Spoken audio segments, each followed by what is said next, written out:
A single kiss changed everything, and it wasn't supposed to mean anything at all.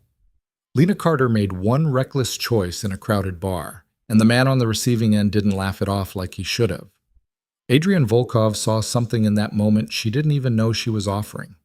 Now, what started as a dare has become something neither of them can walk away from. A connection built on danger, honesty, and the kind of intensity that rewrites lives. Stay with me until the end, hit that like button, and drop a comment with your city so I can see how far this story travels. The bar smelled like spilled beer and bad decisions. Lena should have known better. She was 26, not some college kid looking to prove something. But here she was anyway, pressed between her two best friends at a corner table, nursing a gin and tonic she didn't really want while Sarah and Becca egged her on like they were still 19. "I'm not doing it," Lena said flatly. "Come on." Sarah leaned in, her eyes bright with alcohol and mischief.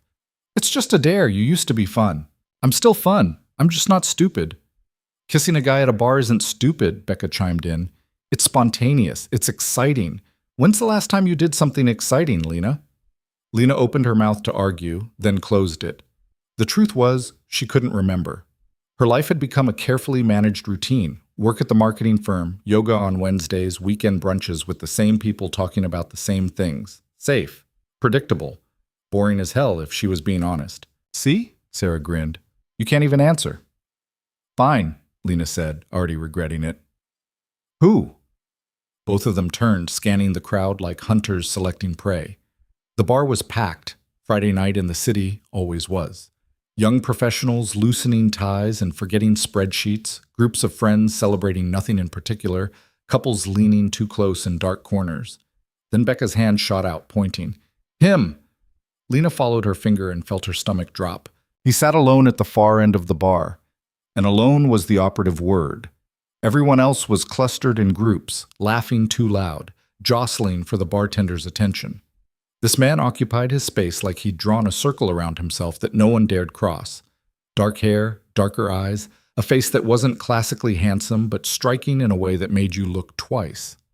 Sharp jaw. Expression that gave away nothing.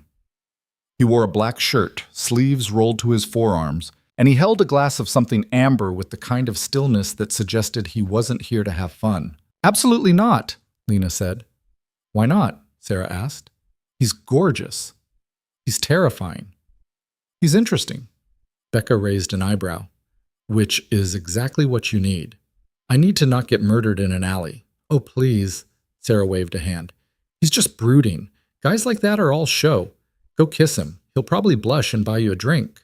Lena seriously doubted that.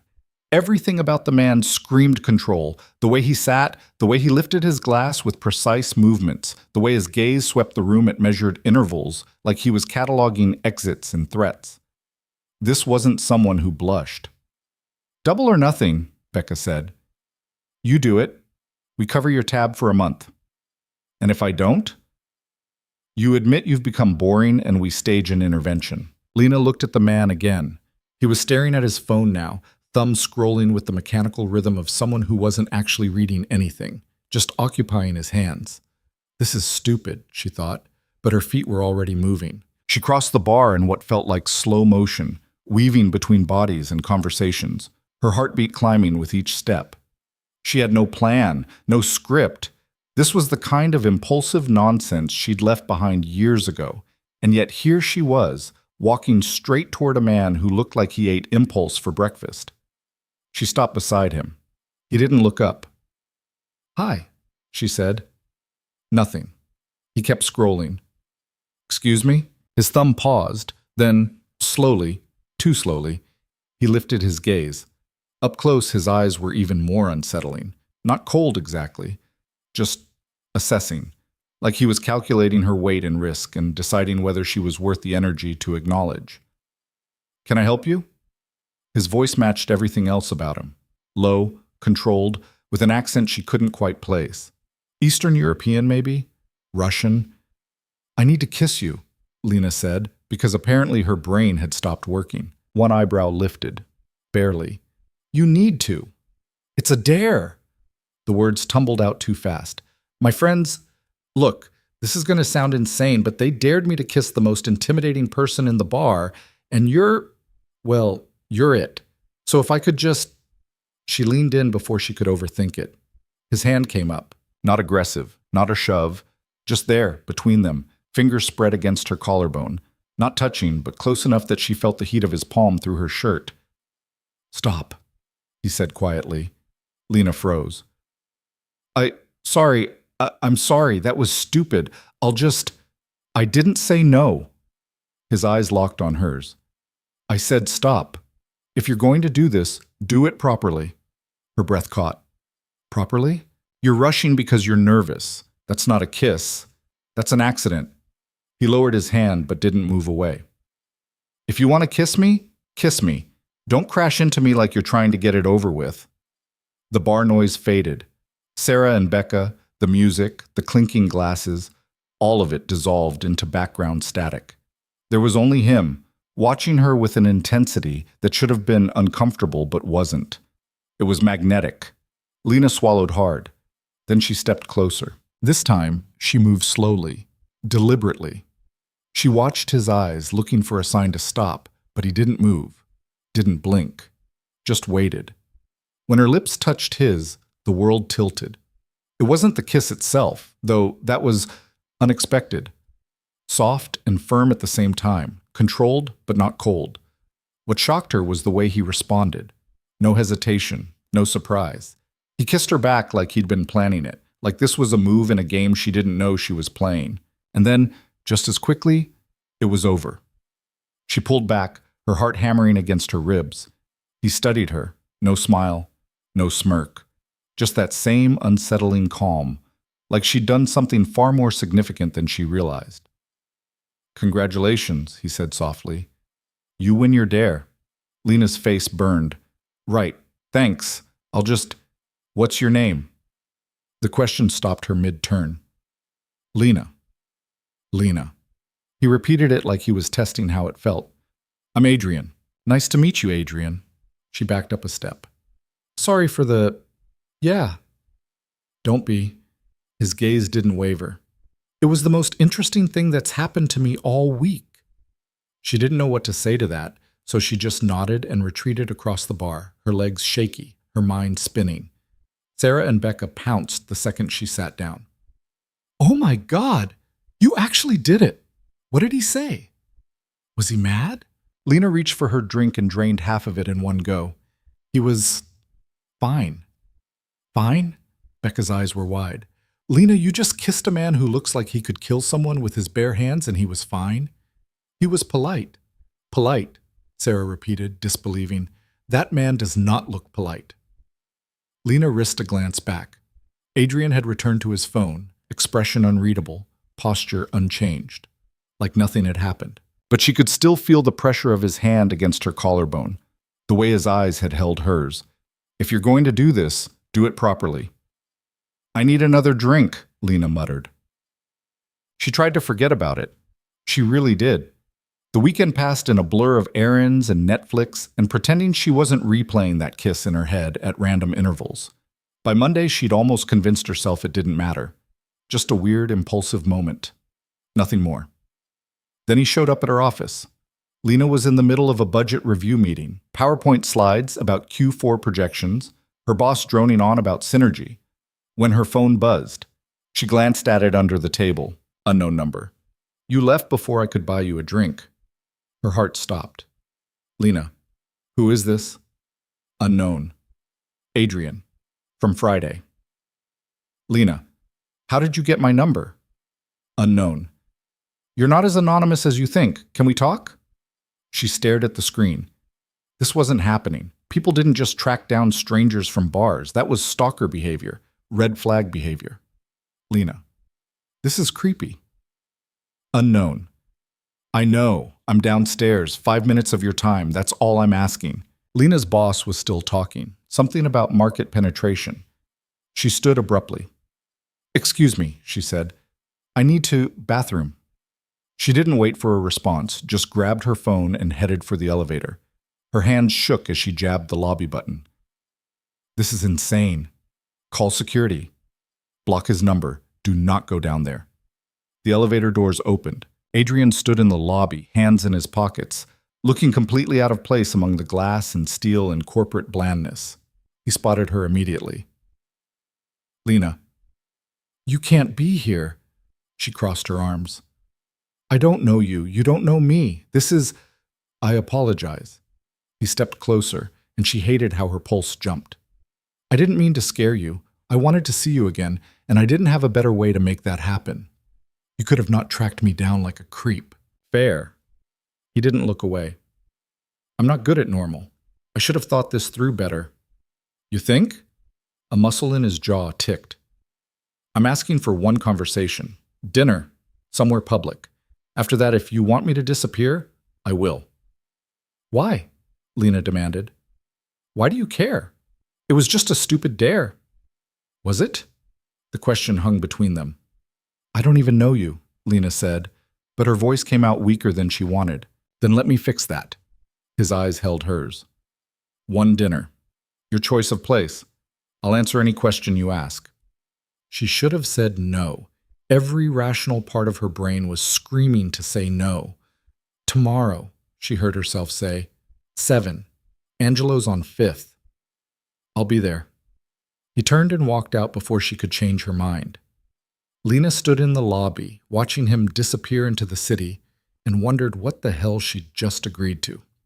Angelo's was busy, which was good. Public. Safe. Lena arrived 10 minutes early and claimed a table near the window, positioning herself where she could see the door. Adrian walked in at exactly 7. He'd traded the black shirt for a dark gray one, but otherwise looked the same. Controlled, deliberate, slightly dangerous. He spotted her and crossed the restaurant with the kind of focus that made her feel like the only person in the room. You came, he said, sitting across from her. You sound surprised. I gave you 24 hours to talk yourself out of it. Most people would have. Maybe I'm not most people. A ghost of a smile touched his mouth. No, you're not. The waiter appeared and they ordered wine for her, whiskey for him, appetizers neither of them would probably eat. Small talk to fill the space while they figured out what this was. When they were alone again, Lena leaned forward. You said you'd answer questions. I did. Fine. What do you do? Security consulting. That's vague. It's accurate. Try again, Lena said, and this time, don't lie. Adrian's expression shifted, something that might have been respect. I manage risk for people who can't afford mistakes. What kind of risk? The kind that involves money, leverage, and occasionally violence. Lena's stomach tightened. You're a criminal. I'm a businessman who operates in gray areas. He lifted his glass. There's a difference. Is there? I've never heard anyone who didn't try to hurt me first. I don't traffic people or drugs. I don't prey on the weak. He met her eyes. But I'm not a good man, Lena. If you're looking for that, you should leave now. She should have. Everything he was saying should have sent her running, but instead she asked, Why are you telling me this? Because you deserve to know what you're getting into if you decide to see me again. And if I don't want to get into anything, then we finish dinner and I never contact you again. He set his glass down. But I don't think that's what you want. You don't know what I want. Don't I? He leaned forward, and the air between them felt suddenly thin. You kissed me because your friends dared you, but that's not why you said yes to tonight. You're here because something about Friday felt different, felt real, and you haven't been able to stop thinking about it. Lena's face burned. That's presumptuous. Is it wrong? She wanted to say yes, wanted to laugh it off, finish her wine, and walk away from whatever this was. But the truth sat heavy in her chest. No, she admitted quietly. It's not wrong. Adrian's gaze softened, just slightly, just enough to show something human beneath the control. Then stay. Let's see where this goes. You're dangerous. Yes. You just told me you operate in gray areas. I did. And you think I should still stay? I think, Adrian said carefully, that you're smart enough to make your own choices. I'm not going to manipulate you or pressure you. I'm just asking you to consider the possibility that something worth having isn't always safe. Lena stared at him. At the sharp lines of his face, the intensity in his eyes, the way he held himself like he was always 1 second away from a decision that could change everything. This was reckless. Stupid. The exact opposite of the careful, controlled life she'd built, and she wanted it so badly it scared her. "One more dinner," she said. "After tonight. If I still want to see you after that, we'll talk." "Fair enough." The waiter returned with their food and the conversation shifted. Safer topics, surface things. Lena asked about his accent, Moscow, until he was 15. His favorite city, Prague, surprisingly. His worst habit, insomnia.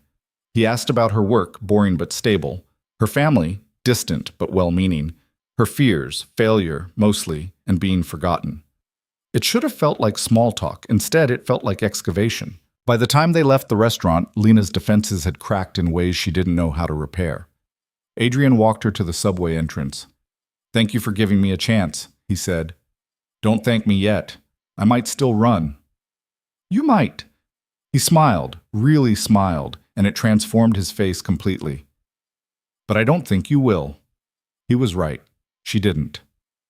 Chastened. The second dinner turned into a third, then a fourth. Within 2 weeks, Lena had stopped counting. Adrian was nothing like anyone she'd ever dated. He didn't play games or send mixed signals. When he said he'd call, he called. When he made plans, he kept them. There was no ambiguity, no guessing, just clarity that felt almost foreign after years of men who couldn't decide what they wanted. But clarity came with complications. She started noticing things. The way his phone rang at odd hours, and he'd step away to take calls in low, clipped tones. The driver who waited outside restaurants in cars with tinted windows. The fact that he never invited her to his place, always came to hers or met her somewhere neutral. "Where do you live?" she asked one night, curled up on her couch while he sat in the armchair across from her, close, but not touching. He was always careful about that. Never assumed, never pushed. "Downtown," he said. "Why?" "Because I've never seen it." "You want to?" "I want to understand your life." Adrian set down his drink.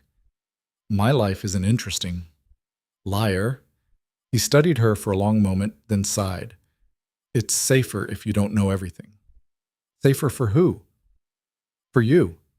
Lena sat up. "I'm not a child, Adrian. If being with you is dangerous, I deserve to know how dangerous." "It's not—" He stopped himself.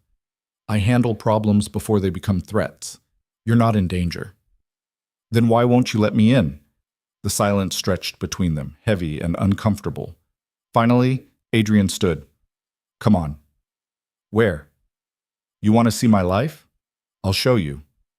His apartment was in a high-rise downtown, the kind of building with a doorman and cameras and security that looked military-grade. They rode the elevator to the 23rd floor in silence. When he unlocked the door, Lena stepped into controlled chaos. The space was huge. Floor-to-ceiling windows overlooking the city, minimalist furniture that probably cost more than her car, art on the walls that looked expensive and vaguely threatening. But what caught her attention were the details. The laptop on the dining table surrounded by papers covered in Cyrillic script. The security monitors mounted on one wall, cycling through camera feeds she didn't recognize.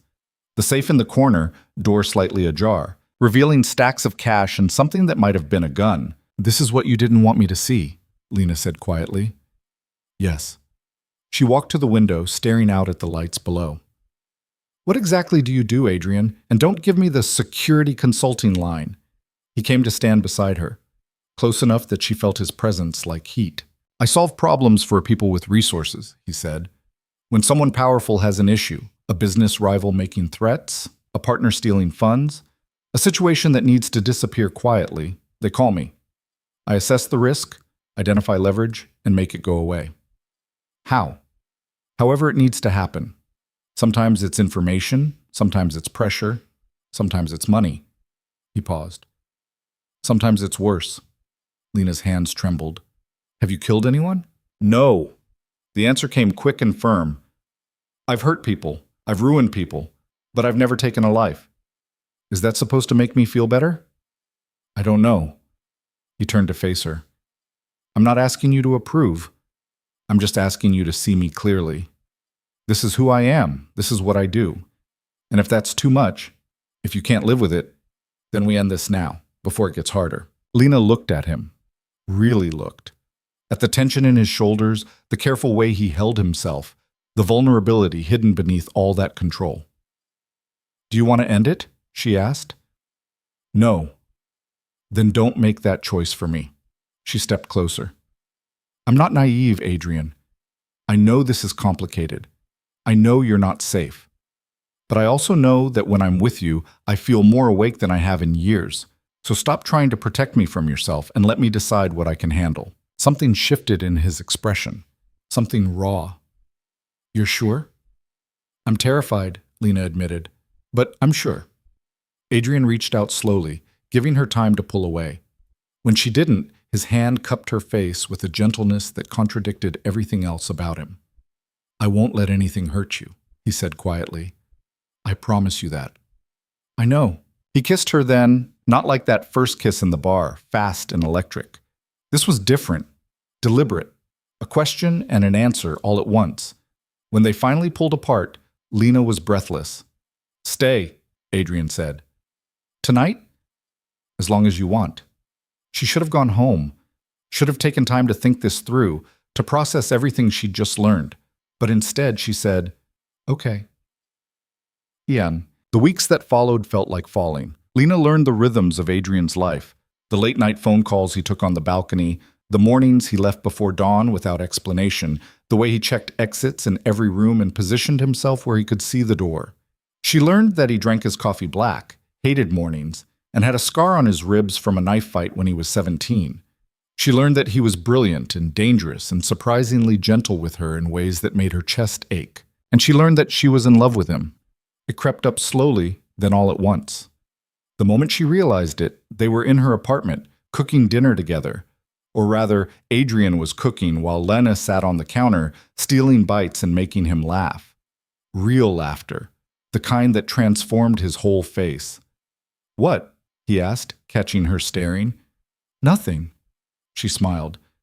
Just, this is nice. He stepped between her knees, hands bracing on either side of her hips. Nice? Okay, better than nice. Better how? You really need me to spell it out? Maybe. His eyes held hers, searching. I'm not good at reading between lines, Lena. If there's something you want to say it. Her heart hammered. This was it. The moment where she either pulled back or jumped completely. I love you, she said. Adrian went very still. You don't have to say it back, Lena added quickly. I just needed you to know. I love you. I love this. I love who I am when I'm with you. For a long moment, he didn't respond. Then he pulled her against him, burying his face in her neck. I don't deserve you, he said, voice rough. That's not an answer. I know. He pulled back just enough to meet her eyes. I love you too. I think I have since you walked up to me in that bar and demanded to kiss me. Lena laughed, relief flooding through her. That's not how it happened. That's exactly how it happened. He kissed her softly. You were terrifying and beautiful and completely out of your mind, and I knew right then that you were going to ruin me. Ruin you? In the best way. They stayed like that, wrapped around each other in her tiny kitchen, while dinner burned on the stove and the city hummed outside the window. For the first time in longer than she could remember, Lena felt completely, perfectly certain. This was real. This was right. Whatever came next, they'd face it together. But certainty never lasts. The call came on a Tuesday.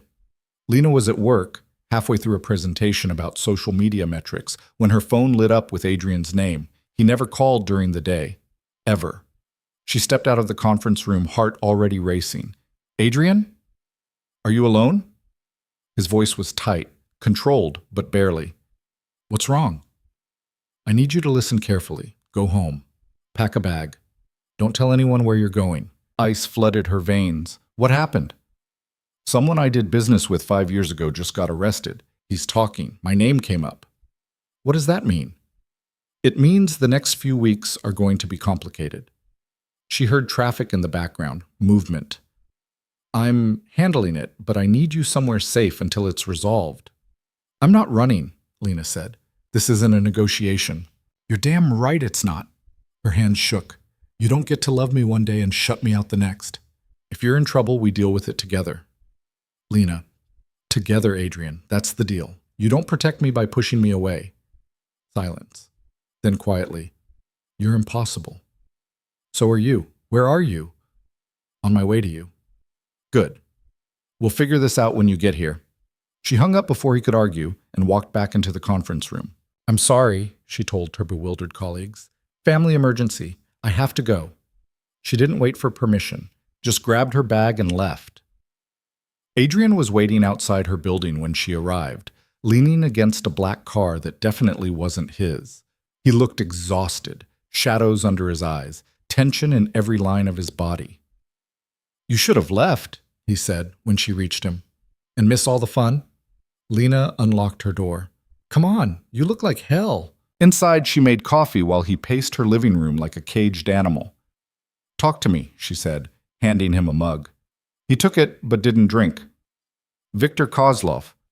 I helped him move money through shell companies 6 years ago, back when I was less careful about clients. He got greedy, made mistakes. Now he's facing 20 years and looking for leverage. What kind of leverage? Names, transactions, evidence that could implicate half a dozen people, including me. Lena's stomach dropped. Could you go to prison? If they build a case, yes. What are you going to do? Adrian set down the mug and finally met her eyes. I'm going to fix it, but it means making choices I didn't want to make. What choices? The kind that change everything. He crossed the room and took her hands, his grip almost painful. I love you, he said, more than I thought I could love anyone. And I need you to understand something. Everything I'm about to do, I'm doing so we can have a future, a real one, not this half-life where you're always wondering if I'm going to disappear. Adrian, you're scaring me. Good. You should be scared. This is real, Lena. This is the part where you find out exactly what kind of man I am. His eyes held hers. I'm going to burn every bridge I have. Call in every favor. Make deals with people I swore I'd never deal with. And when it's done, I'm walking away from all of it. The business, the contacts, the life I built. Why? Because you asked me to choose, and I'm choosing you. Lena's throat tightened. You don't have to. Yes, I do. He pulled her closer. I've spent 10 years building an empire that means nothing. That's given me money and power and absolutely no reason to wake up in the morning. And then you walked into my life and reminded me what it feels like to want something that isn't just survival. Tears blurred her vision. What if it doesn't work? Then at least I tried. He kissed her forehead. But it's going to work. I promise you that. And despite everything, the fear, the uncertainty, the absolute insanity of the situation, Lena believed him. Because Adrian Volkov didn't make promises he couldn't keep. He made them happen, whatever it took. The next 72 hours blurred into a chaos Lena had never experienced. Adrian didn't sleep. She wasn't sure he even ate. He moved through her apartment like a ghost, phone perpetually pressed to his ear, speaking in rapid Russian or clipped English depending on who was on the other end. Sometimes he'd disappear for hours, returning with shadows in his eyes and blood on his knuckles he wouldn't explain. Lena tried to maintain normalcy, went to work, smiled through meetings, pretended her world wasn't tilting sideways. But at night, when Adrian finally collapsed beside her on the couch, she'd feel the tension radiating off him like heat. Talk to me, she said on the third night, running her fingers through his hair while he stared at the ceiling. There's nothing to say yet. Bullshit. You've barely spoken 3 words to me in days. He turned his head to look at her. The exhaustion etched into his face made him look older, harder. Victor's lawyer reached out. They want a meeting. Is that good? It means they're willing to negotiate. He sat up, scrubbing his hands over his face. But negotiations with desperate men are dangerous. Victor has nothing to lose. That makes him unpredictable. So what are you going to do? Give him what he wants. Lena's stomach clenched. Which is? Money. Enough to disappear when he gets out, if he gets out. Adrian stood, pacing to the window. And information. Not about me. About someone bigger. Someone the prosecutors actually care about. You're going to betray someone? I'm going to give them exactly what they would have found anyway. His jaw tightened. The only difference is I'm controlling when and how. She wanted to ask who, wanted details, but the look on his face stopped her. This was the part of his life he'd warned her about. The gray areas where right and wrong blurred into survival. When's the meeting? She asked instead. Tomorrow night. I'm coming with you. Adrian spun around. Absolutely not. You don't get to make that decision. Lena, these are not good people. Victor is a paranoid psychopath who once broke a man's fingers for looking at him wrong. His lawyer is barely better. You're not walking into that. Then don't go. I have to. No, you don't. She stood, crossing to him. You could disappear. We could both disappear. Leave the city. Start over somewhere. Running doesn't work. His voice was flat. I've seen people try. It never ends well. The only way out is through. Through what? Getting yourself killed? Through making this problem go away permanently. He gripped her shoulders. I know what I'm doing. I've been doing this for 10 years. Trust me. I do trust you. That's not the point. Then what is? The point is, you're shutting me out. Her voice cracked. You say you love me. You say you're doing this for us, but you won't let me be part of it. I'm just supposed to sit here and wait while you risk everything? Adrian's expression softened, but his grip didn't loosen. I'm not shutting you out. I'm protecting you.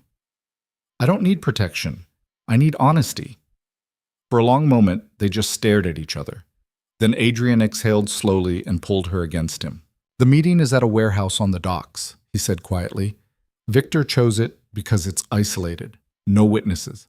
I'm bringing 2 men I trust, but that doesn't mean it's safe. If something goes wrong, if this turns into a fight, I need to know you're somewhere they can't touch you. Lena's hands fisted in his shirt. And if something happens to you? It won't. You can't promise that. No, he admitted. But I can promise I'll do everything in my power to come back to you. That enough? It wasn't. It would never be enough. But she nodded anyway, because what else could she do? Okay, she whispered. Adrian kissed the top of her head, and for the first time in days, some of the tension left his body. They stood like that for a while, wrapped in each other, pretending tomorrow wasn't coming. The warehouse smelled like rust and seawater. Adrian had insisted on dropping Lena at Sarah's apartment before heading to the meeting, and she'd agreed only because arguing would have wasted time he didn't have.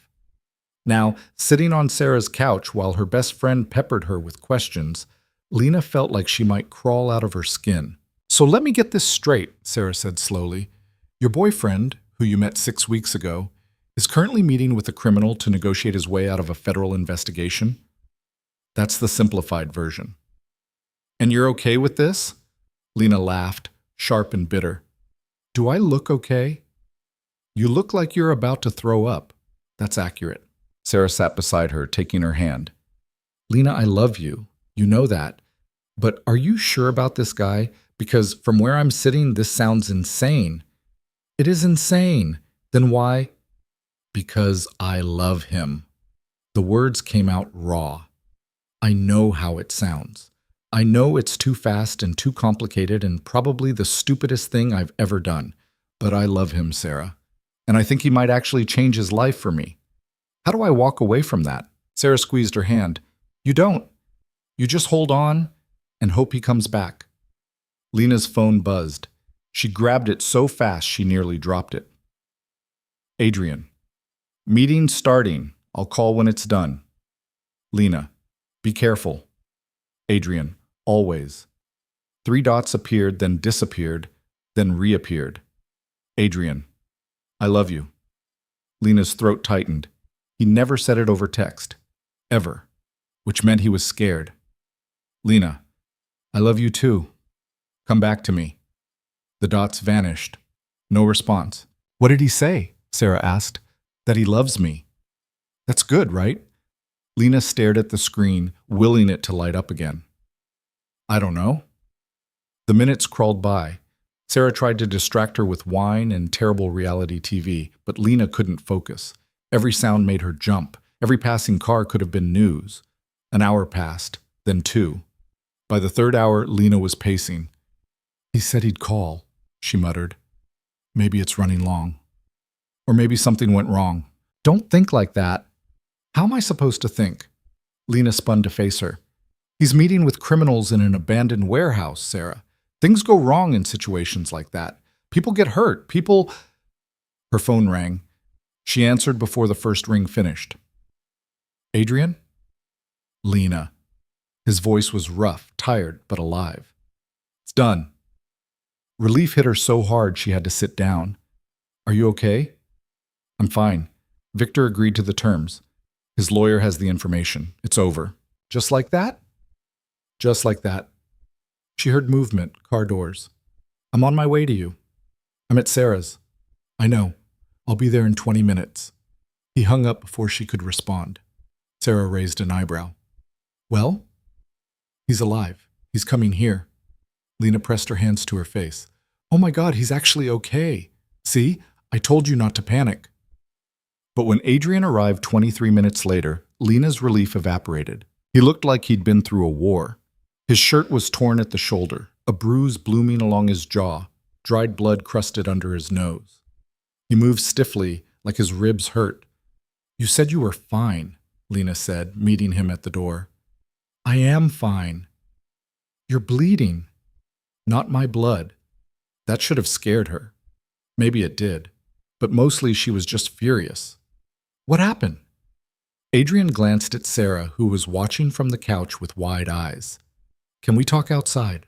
They stepped into the hallway. The moment the door closed, Lena rounded on him. Tell me. Victor got paranoid, thought I was wearing a wire. Things got physical for a minute, but it's handled. Physical how? He took a swing. I took him down. His guy stepped in, my guy stepped in, everyone calmed down, and we finished the conversation like adults. Adrian touched his jaw, wincing. More or less. You could have been killed. But I wasn't. That's not the point. Then what is the point, Lena? His voice rose, frustration bleeding through the control. You wanted me to handle this. I handled it. You wanted honesty. I'm being honest. What more do you want? I want you to stop acting like your life doesn't matter. The words echoed in the narrow hallway. Adrian stared at her, something shifting behind his eyes. My life matters because you're in it. That's why I did this. That's why I took the risk. And what happens next time? When there's another Victor, another problem, another warehouse meeting that could go wrong? There won't be a next time. You can't know that. Yes, I can. He stepped closer, voice dropping. Because I meant what I said. I'm done, Lena. After this, after I make sure Victor keeps his mouth shut and the investigation goes away, I'm out. No more gray areas, no more midnight calls, no more situations where I come back bleeding. She wanted to believe him, desperately. How? She asked. How do you just walk away from 10 years of this? Carefully, slowly, by paying off the right people and cutting ties with the wrong ones. He touched her face, thumb tracing her cheekbone. It won't happen overnight, but it will happen. I promise you that.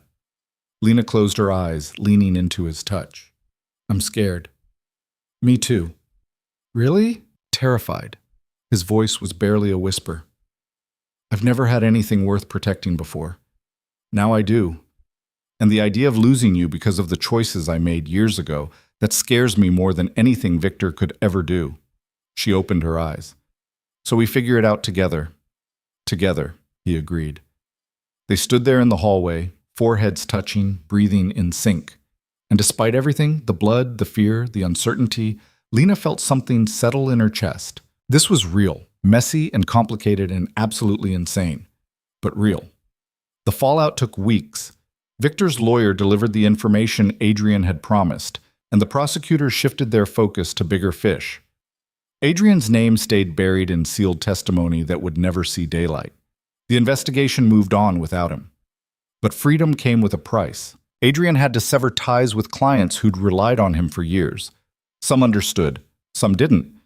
The ones who didn't made threats he had to navigate carefully, calling in favors and making deals that kept Lena awake at night, imagining worst-case scenarios. He stopped taking new jobs, started liquidating assets, moved money into legitimate investments that wouldn't raise flags. It was like watching someone dismantle their entire life brick by brick. Do you regret it? Lena asked one night. They were at his apartment. She'd been spending more time there as her lease approached its end. Adrian was at the dining table, laptop open, working through another endless spreadsheet of accounts and transfers. He looked up. Regret what? All of this. Walking away. No. You don't even have to think about it. There's nothing to think about. He closed the laptop and came to sit beside her on the couch. I spent 10 years building something that gave me power but no purpose. Now I have purpose. That's not a trait I regret. Even when it's hard? Especially when it's hard. He pulled her against him. The easy choice would have been to keep going, make money, take risks, pretend I could have both worlds. But I couldn't, not if I wanted to do right by you. Lena traced patterns on his chest. What if I'm not worth it? Don't. His voice was sharp. Don't do that. Do what? Doubt yourself. Doubt this. He tilted her face up. You walked into my life and reminded me what it feels like to want something more than survival. To want a future, not just another day.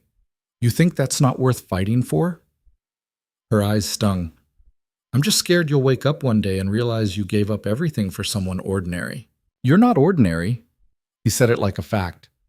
You're the woman who kissed a stranger on a dare and then stayed when most people would have run. You're brave and stubborn, and you see the best in people even when they don't deserve it. That's not ordinary, Lena. That's extraordinary. She kissed him then, pouring everything she couldn't say into the contact. When they finally broke apart, both breathless, Adrian rested his forehead against hers. Move in with me, he said. Lena pulled back slightly. What? Your lease is up next month. Don't renew it. Move in here. Adrian, I know it's fast. I know we're still figuring things out, but I want you here. I want to wake up next to you every morning and come home to you every night. I want this to be our space, not just mine. Her heart hammered. Are you sure? I've never been more sure of anything. Lena looked around the apartment. It was still too minimalist, too controlled, but she could see their life here. Her books on his shelves, her coffee mug next to his in the kitchen, plants by the window because he'd never think to get them, but she would. Okay, she said. Adrian's eyes widened. Yeah? Yeah, let's do it. He kissed her again, and this time it felt like sealing a promise. The next few weeks were a blur of packing and painting and arguing about furniture. Adrian had opinions about everything. The couch had to face the door, the bedroom needed blackout curtains, the kitchen required better knives, but he also deferred to her in ways that surprised her. When she wanted color on the walls, he hired painters. When she insisted on a bookshelf that took up half the living room, he assembled it without complaint. This doesn't look like your place anymore, she said one Saturday, standing in the living room surrounded by boxes. Good, Adrian said from the floor, where he was attempting to wrangle a lamp she'd bought. It should look like ours. Sarah and Becca helped move the last of Lena's things, both of them wide-eyed at the apartment. I can't believe you're moving in with him, Becca whispered while Adrian was in the other room. It's been like 2 months. 2.5, Lena corrected. Oh, well then, totally reasonable. I know it's fast. Fast? Sarah shook her head. Lena, this is supersonic. Are you sure you know what you're doing? No, Lena admitted. But I know I want to be here. With him. That's enough. And the whole criminal thing? He's out. Completely out. He's been setting up a legitimate security firm, actual security, the legal kind. It's going to be fine. Sarah and Becca exchanged a look that said they weren't convinced, but they dropped it. That night, after her friends left and the boxes were mostly unpacked, Lena and Adrian collapsed on the couch together.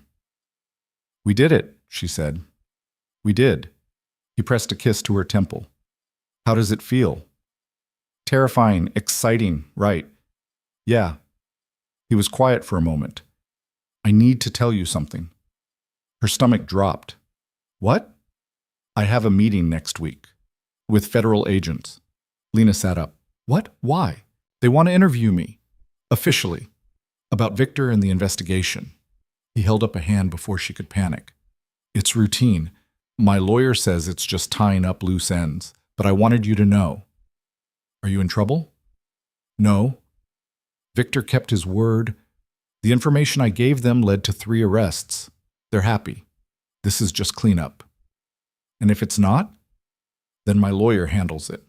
He pulled her back against him, but it will be fine, I promise. She wanted to believe him, and mostly, she did. The meeting happened on a Thursday. Adrian left early, dressed in a suit that made him look like a different person, polished, professional, safe.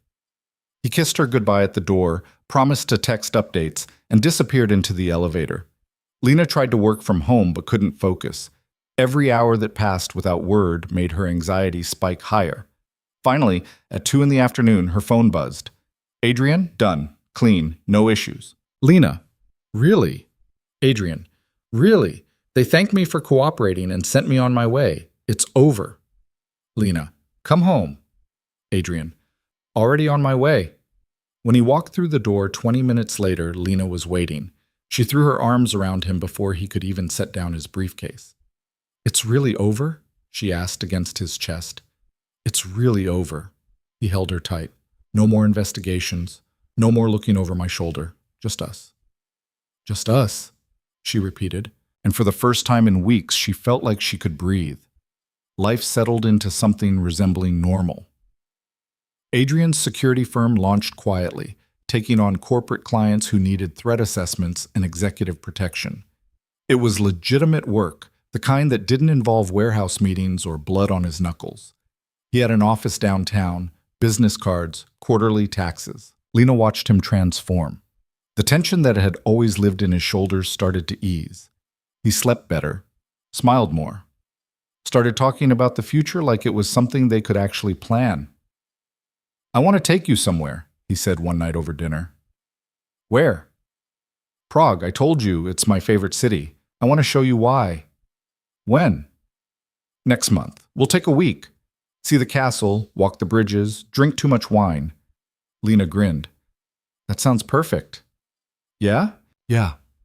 Adrian reached across the table, taking her hand. I love you. I love you too. It should have felt routine by now, those words. But every time he said them, it still hit like the first time. They flew to Prague in October. The city was exactly as beautiful as Adrian had promised. Gothic spires and cobblestone streets, the Vltava River cutting through the center like a scar. Adrian played tour guide, dragging her through museums and cafes and hidden corners tourists never saw. How do you know all this? Lena asked as he led her down a narrow alley to a tiny bookstore. I lived here for 6 months when I was 22, before everything got complicated. What were you doing? Running, trying to figure out who I wanted to be. He glanced at her. I didn't figure it out then, but I think I'm starting to now. The bookstore was cramped and dusty, filled with volumes in Czech and German and English. Adrian bought her a collection of poetry, and she bought him a history of the city. They walked back to their hotel as the sun set, painting the buildings gold. That night, lying in bed with the windows open and the sound of the city drifting in, Adrian asked, What do you want? Long term, I mean. Lena turned to face him. What do you mean? Kids, marriage, a house in the suburbs. What does your future look like? I don't know. I haven't thought that far ahead. Think about it now. She studied his face in the dim light. Why? Because I need to know if what I want aligns with what you want. And what do you want? Adrian was quiet for a moment. I want you, however that looks. If you want kids, we'll have kids. If you want to stay in the city, we'll stay. If you want to get married, he paused. I want that too. Lena's breath caught. Are you proposing? Not yet, but I'm telling you I'm thinking about it. His hand found hers under the covers. I've never thought about forever before. Now I can't stop thinking about it. About building a life that's ours. About waking up next to you when we're 70 and still feeling lucky. Tears pricked her eyes. I want that too. Yeah? Yeah. All of it. The messy, complicated, real version of forever. Adrian kissed her then, soft and sure, and Lena felt something lock into place. This wasn't just love. It was certainty. The kind that didn't waver. They flew home a week later carrying souvenirs and inside jokes and a shared understanding that what they had wasn't temporary. It was the beginning of something permanent. But permanence required foundations. Back in the city, Adrian's business continued to grow. He hired a small team, rented proper office space, started turning down jobs that felt too close to his old life. Lena got a promotion at work, taking on bigger clients and longer hours. They fell into rhythms, morning coffee together, late dinners, weekends spent exploring the city or staying in. It was normal. Beautifully, wonderfully normal. Until the night Adrian came home with a ring. Lena was in the kitchen, attempting to cook something that wasn't pasta, when she heard the door open. Hey, she called. Dinner's almost ready. Well, almost is generous. It'll be ready eventually. No response. She turned, and there he was, standing in the doorway with an expression she couldn't read. Adrian, what's wrong? Nothing's wrong. He crossed to her, hands shaking slightly as he reached into his pocket. I was going to wait. Plan something elaborate, but I can't. He pulled out a small velvet box. Lena's heart stopped. I know we said we weren't in a rush, Adrian said, opening the box to reveal a simple gold band with a single diamond. But I also know that I don't want to spend another day without knowing you're mine. Completely. Permanently. Adrian, let me finish. He took her hand. You walked into my life when I was hollow. You didn't try to fix me or change me. You just saw me and decided I was worth staying for. And every day since then you've made me want to be better. Not for you, because of you. So I'm asking... He dropped to one knee and Lena's vision blurred with tears. Lena Carter, will you marry me? She couldn't speak, could barely breathe. All she could do was nod, frantic and graceless, while tears streamed down her face. Yes, she finally choked out. Yes, yes, of course, yes. Adrian slid the ring onto her finger, and then he was standing, pulling her into his arms, and they were both laughing and crying and kissing all at once.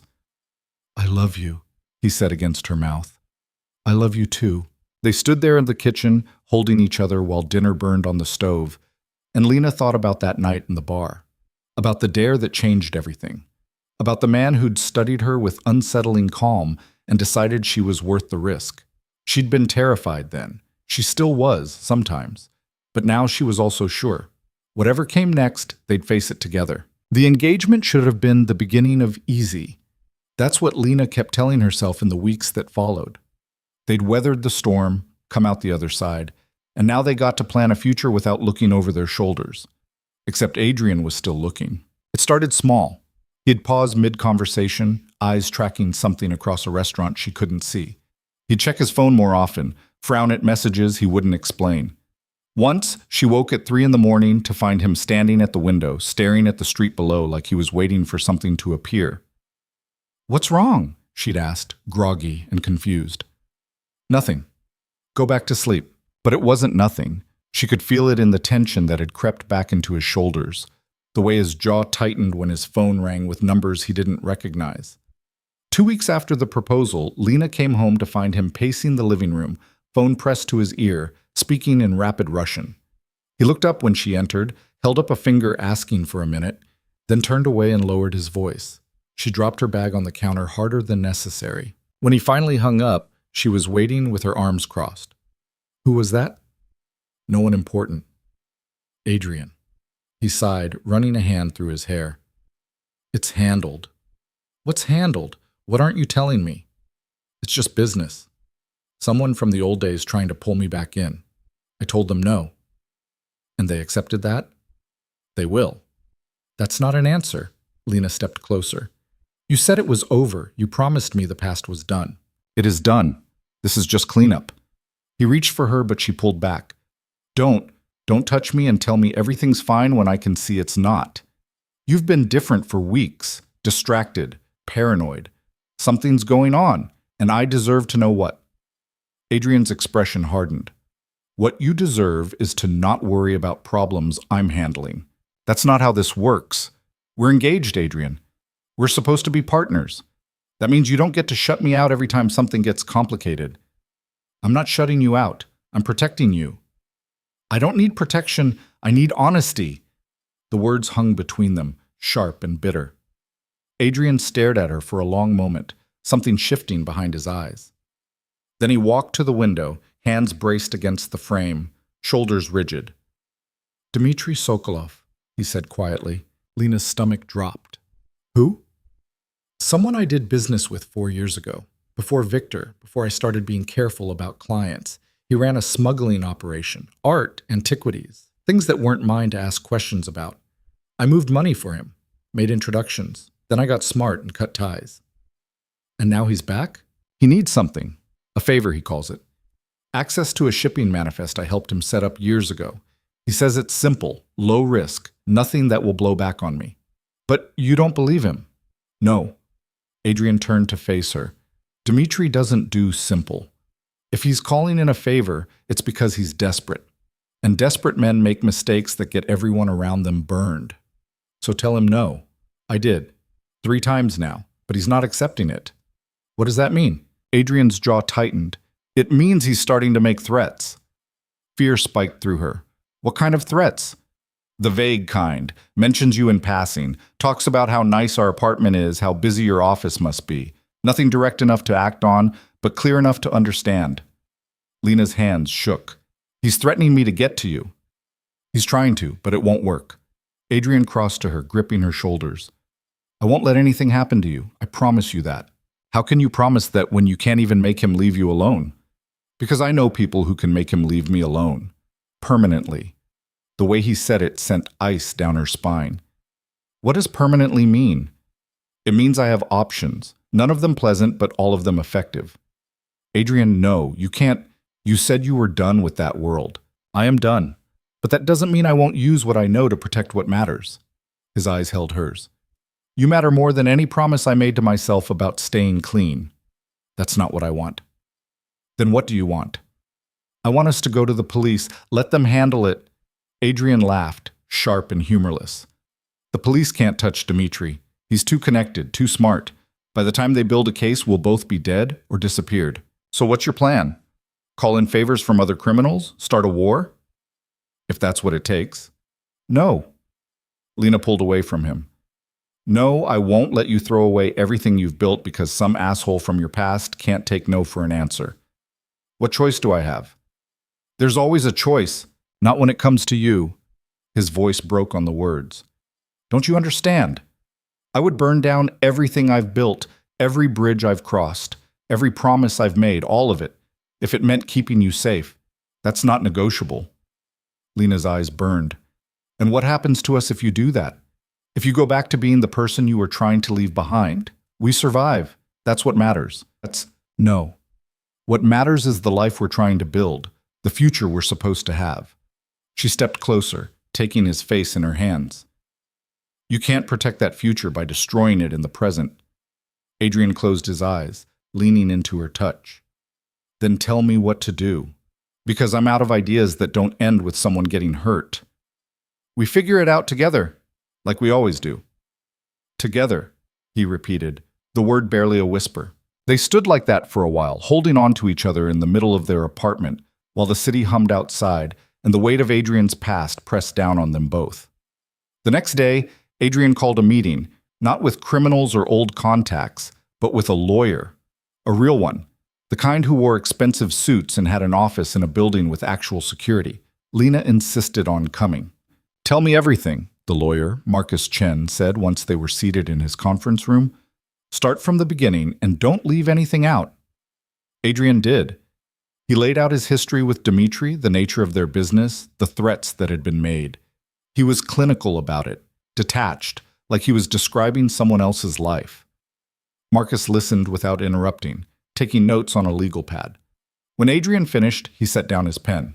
This is messy, Marcus said, but it's not impossible. What are our options? Lena asked. Limited. Dimitri hasn't made any direct threats, which means law enforcement won't touch it. We could try for a restraining order, but without evidence of imminent danger, it won't hold. So we do nothing? Adrian's voice was flat. No. We make him understand that continuing to contact you will cost him more than it's worth.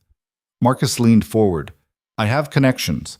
People who specialize in making problems go away quietly. Not through violence, through leverage. We find out what Dimitri cares about, what he's vulnerable to, and we use it. That's extortion, Lena said. That's negotiation. Marcus smiled thinly. He wants something from you. We make it clear that the price of pursuing it is higher than he's willing to pay. Adrian was quiet for a moment. What do you need from me? Everything you know about his operation. Names, locations, financial structures, anything that gives us ammunition. I can do that. Good. Give me a week. I'll reach out to some people, see what we can dig up. In the meantime, vary your routines. Don't go anywhere alone. And if Dimitri contacts you again, record it. They left the office with a plan that felt fragile at best. But it was something. A way forward that didn't involve Adrian sliding back into the darkness he'd fought so hard to escape. That night, They ordered takeout and ate on the couch, too exhausted to do anything else. Do you think it'll work? Lena asked, picking at her noodles. I don't know. Marcus is good at what he does, but Dimitri is unpredictable. And if it doesn't work? Adrian set down his food, turning to face her. Then we leave. Pack up, disappear, start over somewhere he can't find us. You'd really do that? Without hesitation, his hand found hers. My business, this apartment, the life I've built here, none of it matters if I lose you. We can rebuild anywhere. I don't want to run. Neither do I. But I want you alive more than I want to stay. Lena squeezed his hand. We're not there yet. Let's see what Marcus finds. Okay. They finished dinner in silence, both pretending the fear wasn't sitting heavy between them. Marcus called 4 days later. I found something, he said when Adrian answered. Can you come to my office? They were there in 20 minutes. Marcus had papers spread across his conference table, bank statements, shipping records, photographs. He gestured for them to sit. Dimitri's been running a side operation, Marcus explained. Smuggling rare manuscripts out of Eastern Europe, very illegal, very profitable. He's been using a front company in Prague to move them. How does that help us? Lena asked. Because one of those manuscripts belongs to the Czech government. It was stolen from a museum 3 years ago. If that information reaches the right people, Dimitri's entire operation collapses. He'll be too busy dealing with international warrants to worry about Adrian. Adrian leaned forward, studying the documents. Where did you get this? A source who used to work for him. She left 6 months ago and has been looking for a way to burn him ever since. I convinced her this was it. And you trust her? As much as I trust anyone in this business. Marcus met his eyes. This is solid, Adrian. We leak this to Interpol, they'll be on him within days. He won't have time to retaliate before he's running for his life. What if he figures out it came from us? He won't. The source has her own grudge. It'll look like her revenge, not yours. Lena looked at Adrian. What do you think? He was quiet for a long moment, jaw working. I think it's dangerous. If Dimitri even suspects I'm involved, he'll come after us before Interpol can touch him. But if we don't do this, he'll never stop, Lena said softly. I know. Marcus waited, patient. Finally, Adrian nodded. Do it. Leak the information, but we need protection until this plays out. Can you arrange that? Already done. I have a security team on standby. They'll watch your apartment, follow you both to and from work. If Dimitri makes a move, they'll intercept. How much is this going to cost? Lena asked. More than you want to pay. Less than your lives are worth. Marcus started gathering the papers. I'll make the call tonight. By tomorrow, this will be in motion. Stay sharp, stay together, and trust the process. They left the office with a knot of anxiety in both their stomachs. The security team showed up that evening. 2 men, ex-military by the look of them, professional and quiet. They did a sweep of the apartment, installed additional locks, and positioned themselves in a car outside the building.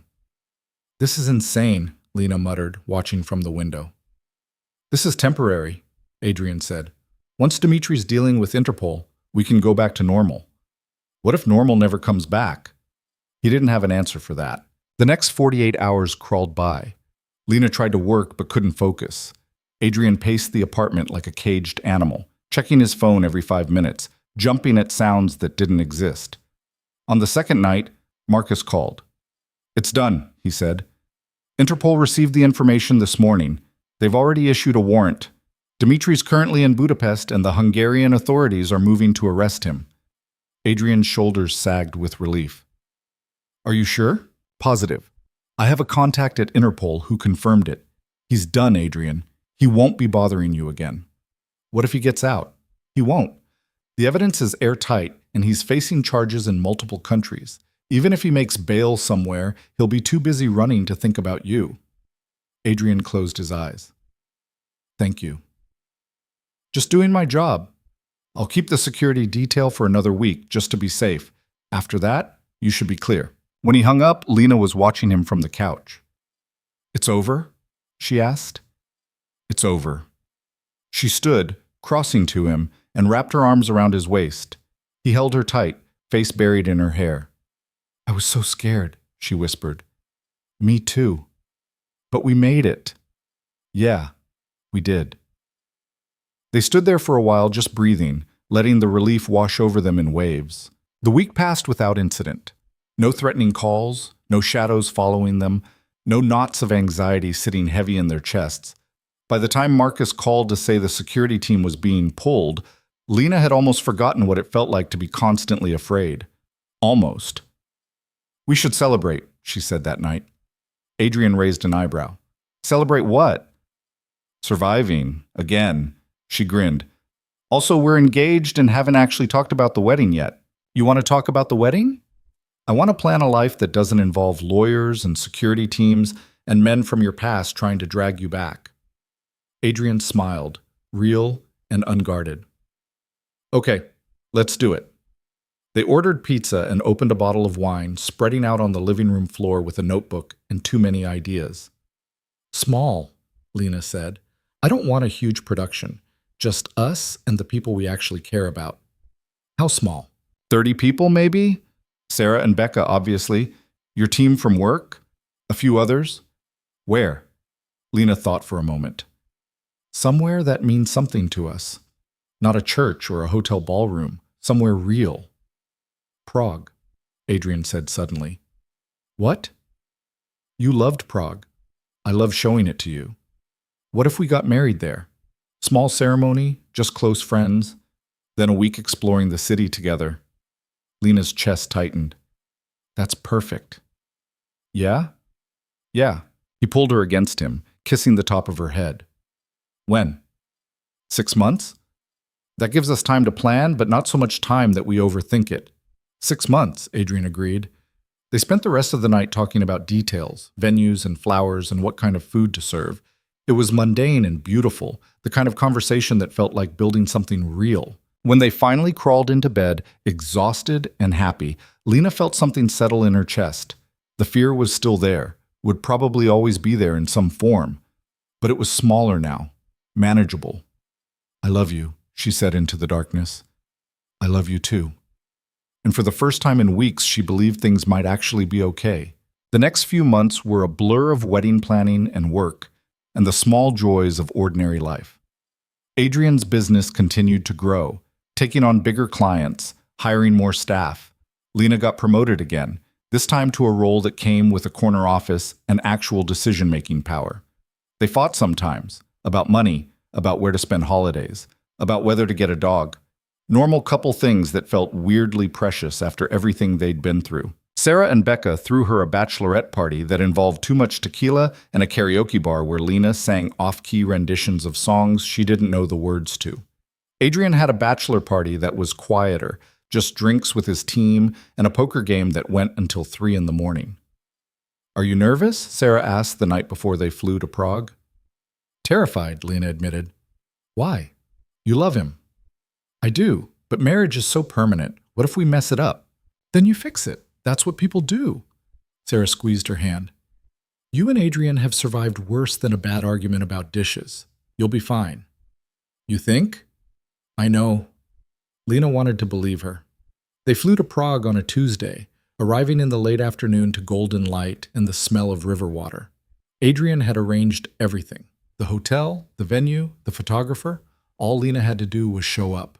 The ceremony was scheduled for Friday. On Thursday night, unable to sleep, Lena found Adrian on the balcony of their hotel room, staring out at the city. You okay? She asked, wrapping a blanket around her shoulders. Just thinking. About? How different my life would be if you hadn't walked up to me in that bar. She leaned against the railing beside him. Better or worse? Better in every way that matters. He turned to look at her. I was hollow before you, just going through motions, building things that didn't mean anything, and then you showed up and reminded me what it felt like to actually want something. I didn't do anything special. You saw me. Really saw me. Not the reputation or the money or the danger, just me. His hand found hers. That's everything, Lena. Her throat tightened. I'm scared I won't be enough. That one day you'll wake up and realize you gave up your whole life for someone ordinary. Stop calling yourself ordinary. His voice was firm. You're the bravest person I know. You walked into my chaos and didn't flinch. You demanded honesty when I tried to hide. You made me want to be better, not because you asked, but because you deserved it. Adrian, I'm not finished. He pulled her closer. Tomorrow, I'm going to stand in front of everyone we care about and promise to love you for the rest of my life. And I need you to know that's not a sacrifice, that's a gift. You're a gift. Lena's vision blurred. I love you so much it scares me sometimes. Good. Me too. They stood there on the balcony, wrapped around each other, while the city lights flickered below and the future stretched out ahead of them, uncertain but theirs. The wedding was small and perfect. They got married in a garden overlooking the Vltava, with 30 people watching and the sun setting behind them. Lena wore a simple white dress. Adrian wore a suit that made him look almost relaxed. When it came time for vows, Adrian went first. Lena, he said, voice steady despite the emotion in his eyes. You walked into my life when I'd forgotten what it meant to hope. You didn't try to fix me or change me. You just stood beside me and demanded I be honest. And in doing that, you gave me something I'd never had before, a reason to be better. I promise to love you through every hard thing, to choose you every day, even when it's difficult, to build a life with you that's worth all the risk we took to get here. Lena's hands shook as she took her turn. Adrian, you terrified me at first. You still do sometimes. But you also made me feel more alive than I'd felt in years. You saw something in me I didn't know I had. Courage, strength, the ability to choose something risky because it was real. I promise to stand beside you through whatever comes, to trust you even when I'm scared, to build a future with you that's ours, messy and complicated and absolutely worth it. The officiant pronounced them married, and when Adrian kissed her, the small crowd erupted in applause. Lena felt tears on her face but couldn't stop smiling. They were married, actually married. The reception was in a restaurant nearby, intimate and warm. People gave speeches. Sarah cried. Adrian's business partner told an embarrassing story about a botched security job. Becca made everyone laugh with a retelling of the dare that started everything. When it was just the two of them on the dance floor, swaying to music Lena couldn't name, Adrian whispered, "No regrets? Not even one." "Good." He kissed her forehead. "Neither do I." They spent the next week exploring Prague like tourists, holding hands through museums and cafes, laughing at inside jokes, building memories that would carry them through whatever came next. On their last night, sitting by the river with wine and cheese and the lights reflecting off the water, Lena asked, "What happens when we go home?" "We keep building," Adrian said simply. "We wake up every day and choose each other. We fight and make up and probably drive each other crazy sometimes. We figure it out as we go." "That simple?" "That simple." Lena leaned her head on his shoulder. "I can do that." "Me too." And as they sat there, watching the city breathe around them, Lena realized something. She'd spent so long being afraid. Of risk, of change, of choosing something that wasn't safe. But fear hadn't protected her. It had just kept her small. Adrian had taught her that the things worth having were never safe. They were messy and complicated and required you to be brave. And she was brave. Not because she wasn't scared, but because she chose to move forward anyway. They flew home 2 days later, back to their apartment and their jobs and the life they were building together. It wasn't perfect. There were still hard days, still moments when the past threatened to creep back in, but they faced it together, and that made all the difference. Marriage, Lena discovered, was nothing like she'd imagined. The first 3 months were good, better than good. They fell into rhythms that felt lived in and comfortable. Adrian making coffee while she showered, Lena reading on the couch while he worked late, weekend mornings spent in bed talking about nothing important. It was domestic and ordinary and exactly what she'd wanted. Then reality started seeping back in. It started with small things. Adrian would get a call and step into another room, voice low and tense. He'd come back tight-jawed and distracted, claiming it was just business. Lena wanted to believe him, tried to believe him, but the pattern was too familiar. "You're doing it again," she said one night after he'd spent 20 minutes on the phone speaking Russian. "Doing what?" "Shutting me out." Adrian set down his glass. "I'm not shutting you out. I'm handling business." "What kind of business requires you to speak in code at 10 at night?" "The legal kind. We have clients overseas, Lena. Sometimes that means late calls." "Don't lie to me." His expression hardened. "I'm not lying." "Then what was that call about?" "A client in Moscow who's having issues with local security. He needs advice on protective measures. That's it." And you couldn't tell me that? I just did. Lena stood, frustration bubbling over. No, you told me after I pushed. That's different than being honest from the start. What do you want from me? A play-by-play of every conversation I have. I want you to remember that we're supposed to be partners. That means not treating me like I'm fragile every time something from your old world touches your new one. Adrian was quiet for a moment, jaw working. Then he stood and crossed to her. You're right, he said quietly. I'm sorry. Old habits. We've been married 4 months. These shouldn't still be old habits. I know. He pulled her against him. I'm trying. I promise I'm trying. Lena wanted to stay angry, but the exhaustion in his voice broke through her defenses. She wrapped her arms around him, breathing in the familiar scent of his cologne. Just talk to me, she said. Even when it's complicated, especially when it's complicated. Okay. They stood there in the kitchen, holding each other while the dishwasher hummed and the city lights flickered through the windows. It should have felt resolved. Instead, it felt temporary. 2 weeks later, Adrian came home with a split lip and bruised knuckles. Lena was in the bedroom, folding laundry, when she heard the door. She called out a greeting, but got no response. When she went to investigate, she found him in the bathroom, running water over his hand. What happened? Nothing? Just a misunderstanding. She grabbed his wrist, turning his hand to examine the damage. A misunderstanding that left you bleeding? It looks worse than it is. Adrian, what the hell happened? He pulled away, reaching for a towel. One of our clients got aggressive during a meeting. I handled it. By hitting him? By defending myself when he took a swing at me. Lena's stomach twisted. Why would a client attack you? Because he's an entitled asshole who didn't like being told his security plan was inadequate. Adrian dried his hands, wincing. It's fine, he won't be a client anymore. That's not fine. That's assault. It's business. No, legitimate business doesn't involve fistfights in conference rooms. Adrian's expression shifted, something cold sliding across his features. What are you implying? I'm not implying anything. I'm asking straight out. Is this actually legal work, or are you sliding back into things you promised you left behind? I promised I'd get out of the criminal side. I did. What I'm doing now is completely above board. Then why does it keep resulting in you coming home hurt? Because the world is messy, Lena. Because people are unpredictable. That doesn't mean I'm breaking the law. She stared at him, searching his face for the truth. He met her gaze steadily, no flinch, no tell. I want to believe you, she said finally. Then believe me. But the doubt had already taken root. The next few weeks were tense. Adrian threw himself into work, leaving early and coming home late. Lena tried to focus on her own job, but she couldn't shake the feeling that something was wrong.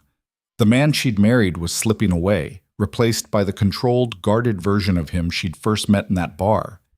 She tried talking to Sarah about it, but every conversation felt like an admission that maybe everyone had been right to worry. He's probably just stressed, Sarah offered over coffee one Saturday. New business, lots of pressure. Give him time to adjust. It's been almost a year since he started the company. How much more time does he need?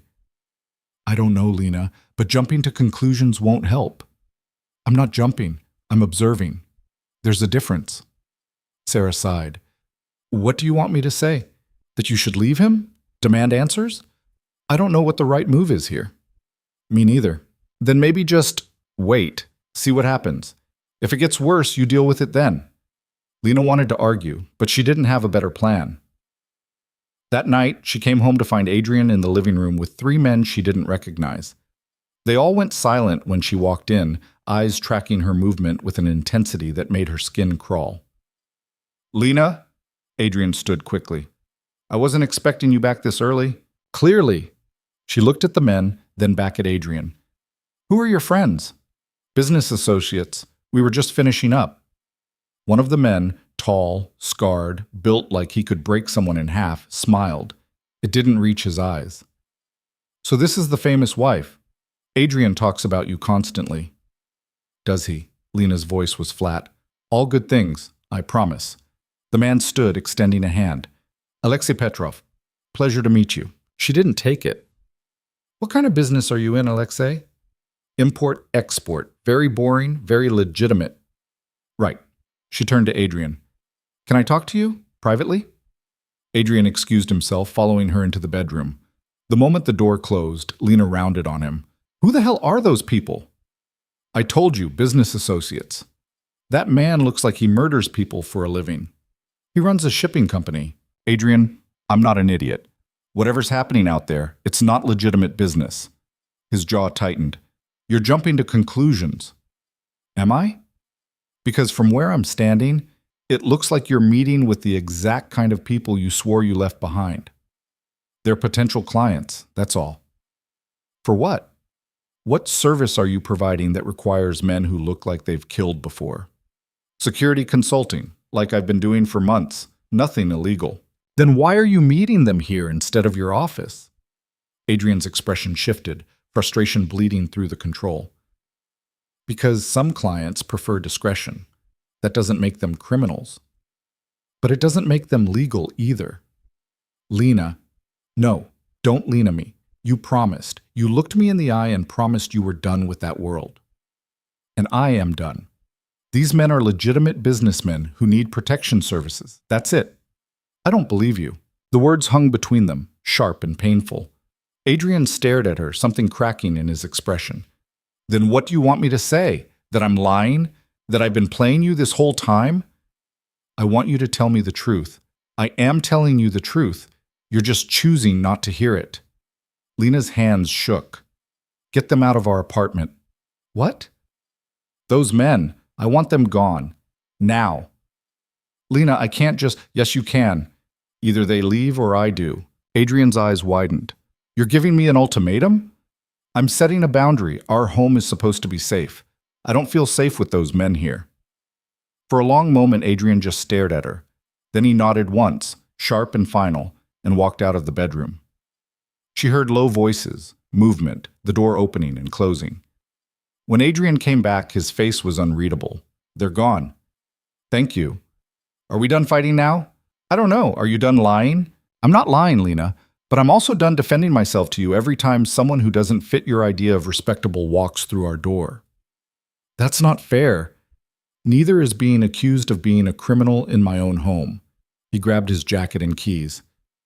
Where are you going? Lena asked. Out. I need air.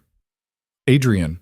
But he was already gone, the door closing with a finality that made her chest ache. Lena sank onto the bed, hands pressed to her face. This wasn't how it was supposed to go. They'd survived everything. Victor, Dmitri, all the chaos of his past. They'd gotten married, built a life, promised to face things together. But together only worked when both people were honest. And she was starting to suspect Adrian wasn't being honest at all. He didn't come home that night. Lena barely slept, checking her phone every 20 minutes for a text that never came. By morning, exhaustion and worry had crystallized into something harder. Anger, maybe. Or resignation. When Adrian finally walked through the door at 7 a.m., she was already dressed and ready for work. Where were you? She asked. Hotel. You stayed at a hotel instead of coming home. I needed space. You made it pretty clear you didn't want me here. That's not what I said. It's what you meant. He set down his keys, looking as exhausted as she felt. We can't keep doing this, Lena. Her heart stuttered. Doing what? Fighting every time something in my life doesn't fit your narrative. I left the criminal world. I built a legitimate business, but I can't control who my clients know or what they look like. If you can't trust me, I want to trust you, but you keep giving me reasons not to. Like what? Name one thing I've actually done wrong. You brought dangerous men into our home without telling me. They're not dangerous, they're businessmen. Who look like they break kneecaps for fun. Adrian laughed, sharp and bitter. So now we're judging people by appearance? That's rich, coming from someone who kissed a stranger in a bar because he looked intimidating.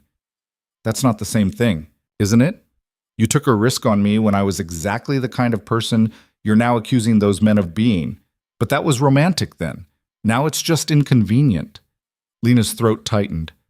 I took a risk because I thought you wanted to change. I thought you wanted out. I did. I do. He stepped closer. But getting out doesn't mean everyone from that world disappears. It means navigating carefully so I don't get pulled back in. And that requires me to maintain relationships with people you might not approve of.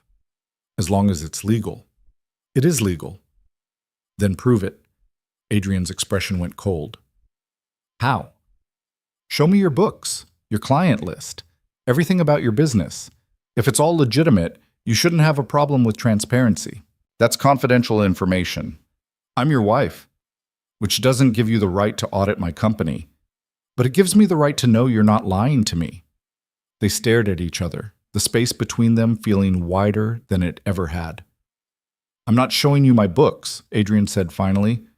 Not because I'm hiding something, but because if you can't trust me without proof, we have bigger problems than what's in my files. So that's it? Trust you blindly or get out? That's not what I'm saying. Then what are you saying? Adrian ran a hand through his hair, frustration and exhaustion warring on his face. I'm saying that I love you, that I've built a life I'm proud of because of you. But I can't spend every day defending myself against accusations based on how people look or when I take phone calls. At some point, you either believe I'm who I say I am, or you don't. Lena's eyes burned.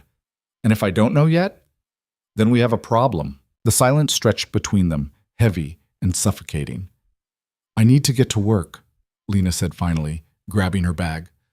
Lena, I can't do this right now. I can't. She left before he could respond, taking the stairs instead of waiting for the elevator because she needed the movement, needed something to burn off the panic rising in her chest. This wasn't how marriage was supposed to feel. They were supposed to be solid, unshakable.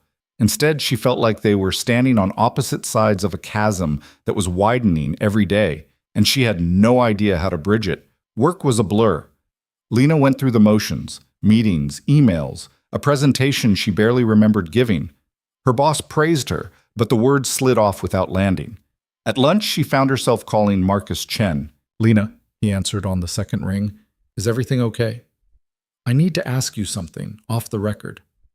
A pause. Okay. Adrian's business, is it really legitimate?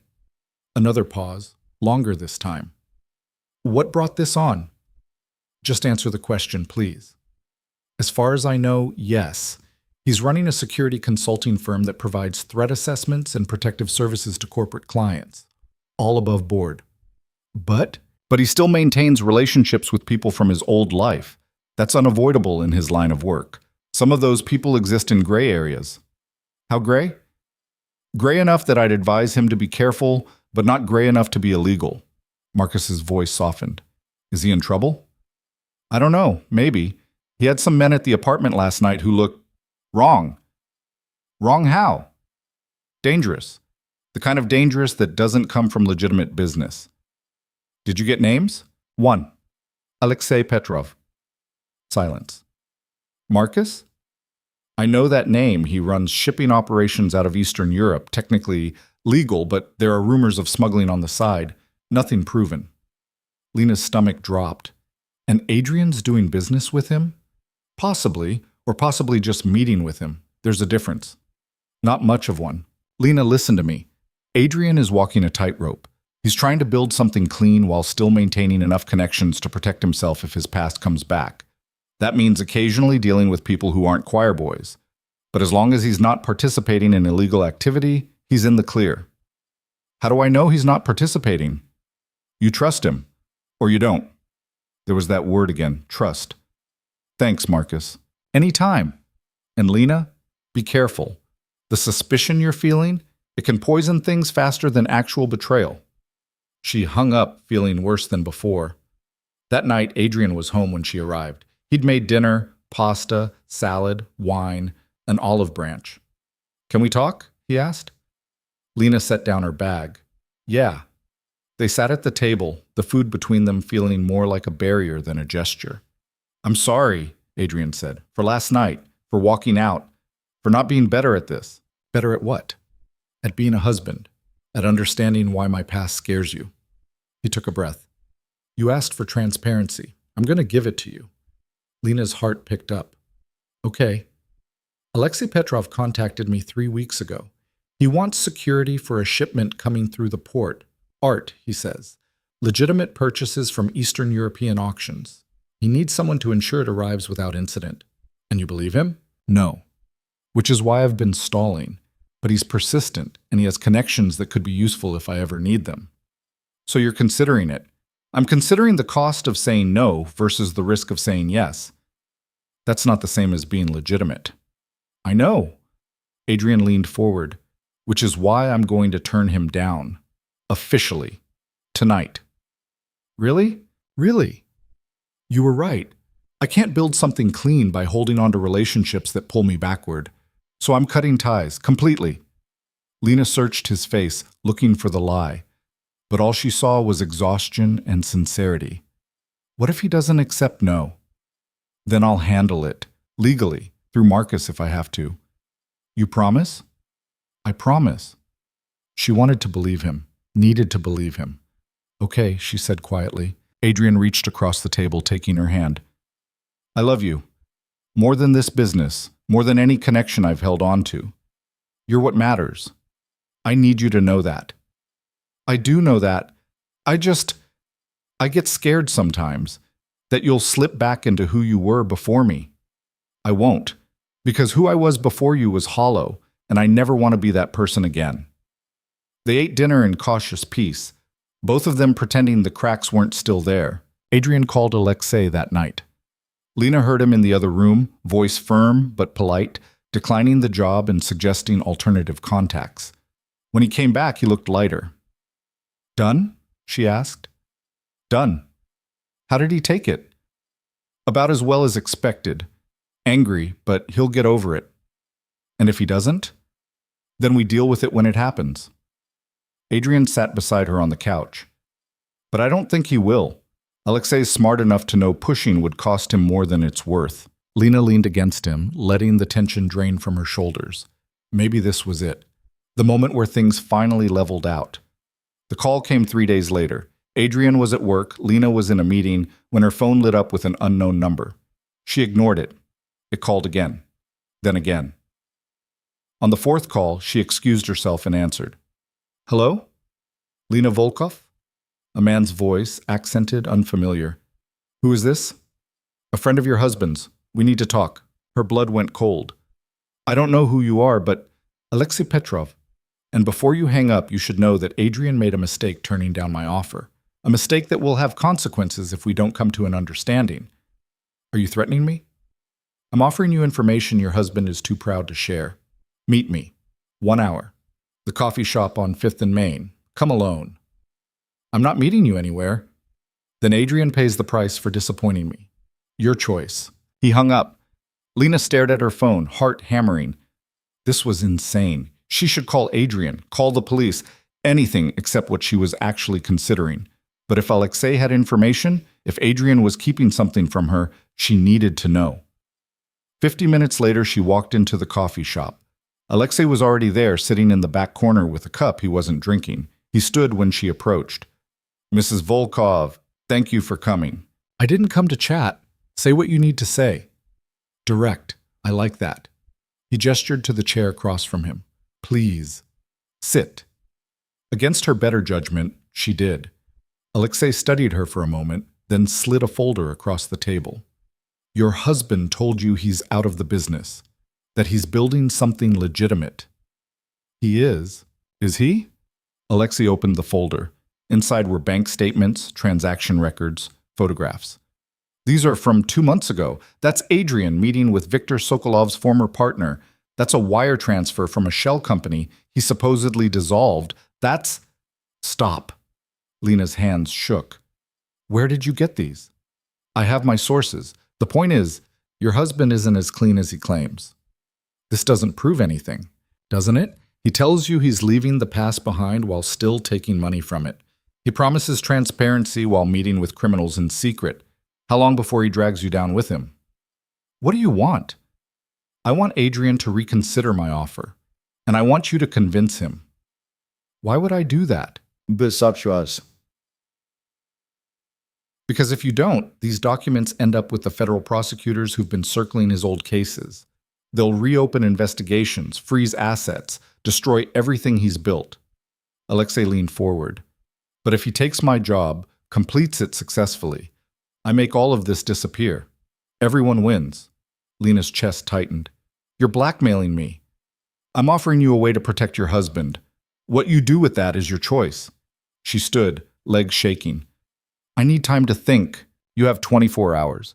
After that, I make other arrangements. Lena grabbed the folder and walked out, barely making it to her car before the panic hit. This wasn't happening. It couldn't be happening. But the documents in her hand said otherwise, and now she had to decide what to do about it. Lena sat in her car for 20 minutes, staring at the folder in her lap. The documents inside felt like they weighed 1,000 pounds. Bank statements with Adrian's name, wire transfers dated weeks after he'd supposedly cut all ties. Photographs of him shaking hands with men whose faces she didn't recognize but whose body language screamed danger. Her phone buzzed. Adrian. Adrian. Where are you? Thought we were meeting for lunch. Her hands shook as she typed back. Lena. Something came up at work. Rain check? Adrian. Everything okay? Lena. Fine, just busy. She hated lying. Hated that it came so easily now, like she'd learned it from him. Instead of going home, she drove to Sarah's apartment. Her friend opened the door in sweatpants and a coffee-stained shirt, took one look at Lena's face, and pulled her inside. What happened? Lena handed her the folder without a word. Sarah flipped through the pages, her expression growing darker with each one. When she finished, she set it down carefully, like it might explode. Where did you get this? Alexei Petrov, the man Adrian said he cut ties with. And you met with him? Lena, are you insane? Probably. Lena pressed her hands to her face. He called me. Said Adrian was lying about being out. That he still has connections to his old world. And if I don't convince him to take Alexei's job, these documents go to federal prosecutors. That's blackmail. I know. So we call the police. Or Marcus. Someone who can handle this legally. And tell them what? That my husband might be involved in something illegal? That I don't actually know if any of this is real or fabricated? Lena's voice cracked. What if it is real, Sarah? What if Adrian's been lying to me this whole time? Sarah sat beside her, taking her hand. What does your gut say? My gut is a mess. Half of me thinks there's an explanation.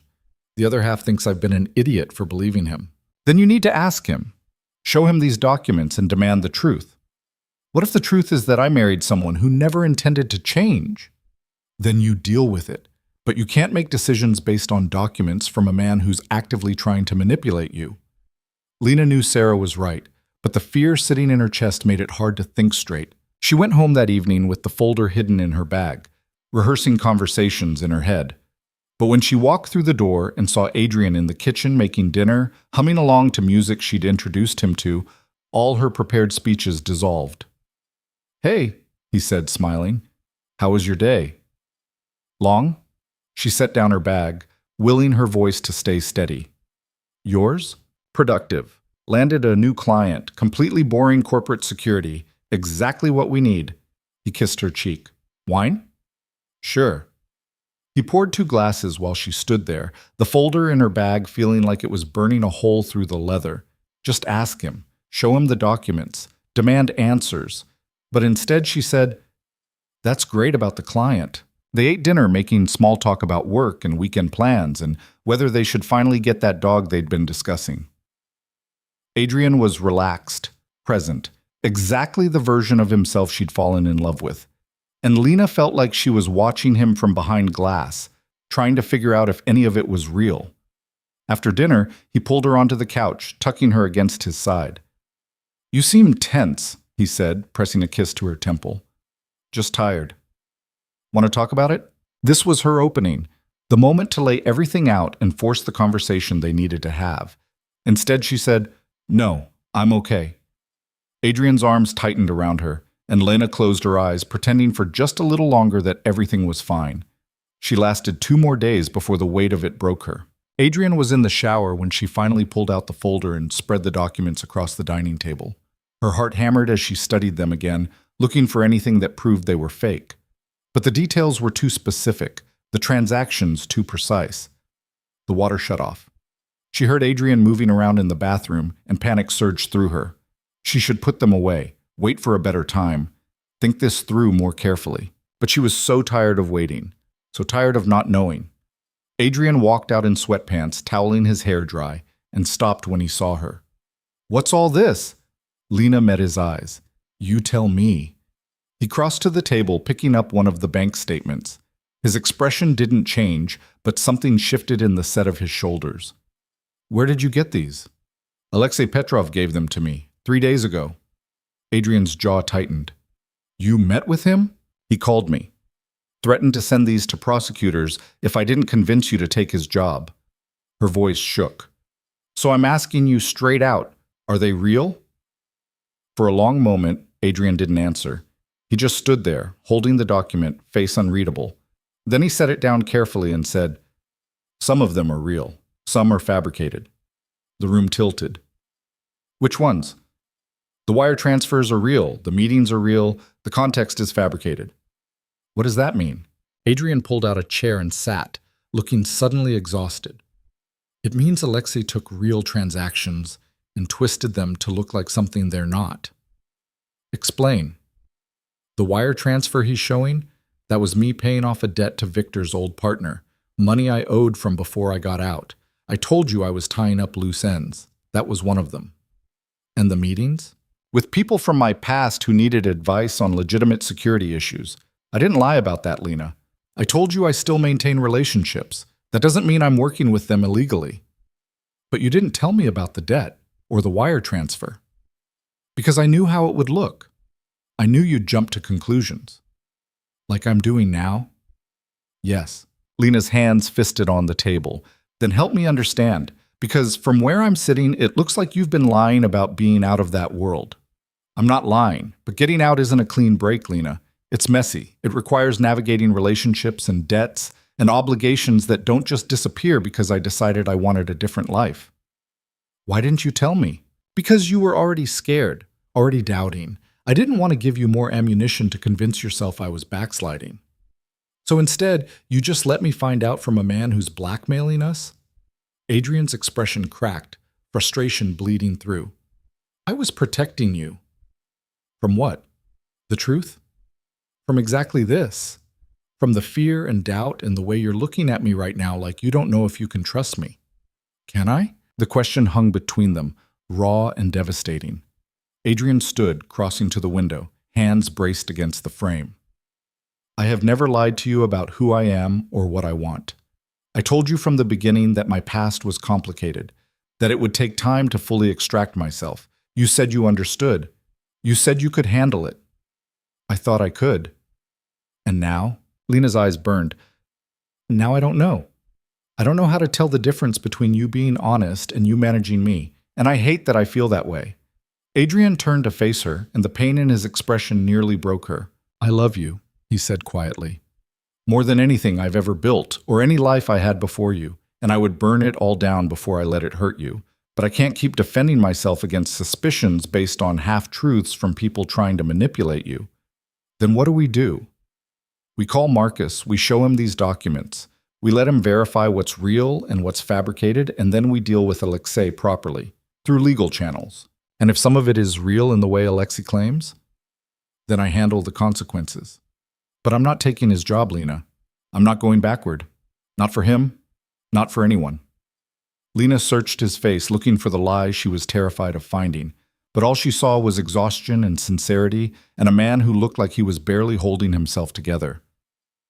Okay, she said finally. Call Marcus. Marcus arrived within the hour, briefcase in hand, an expression grim.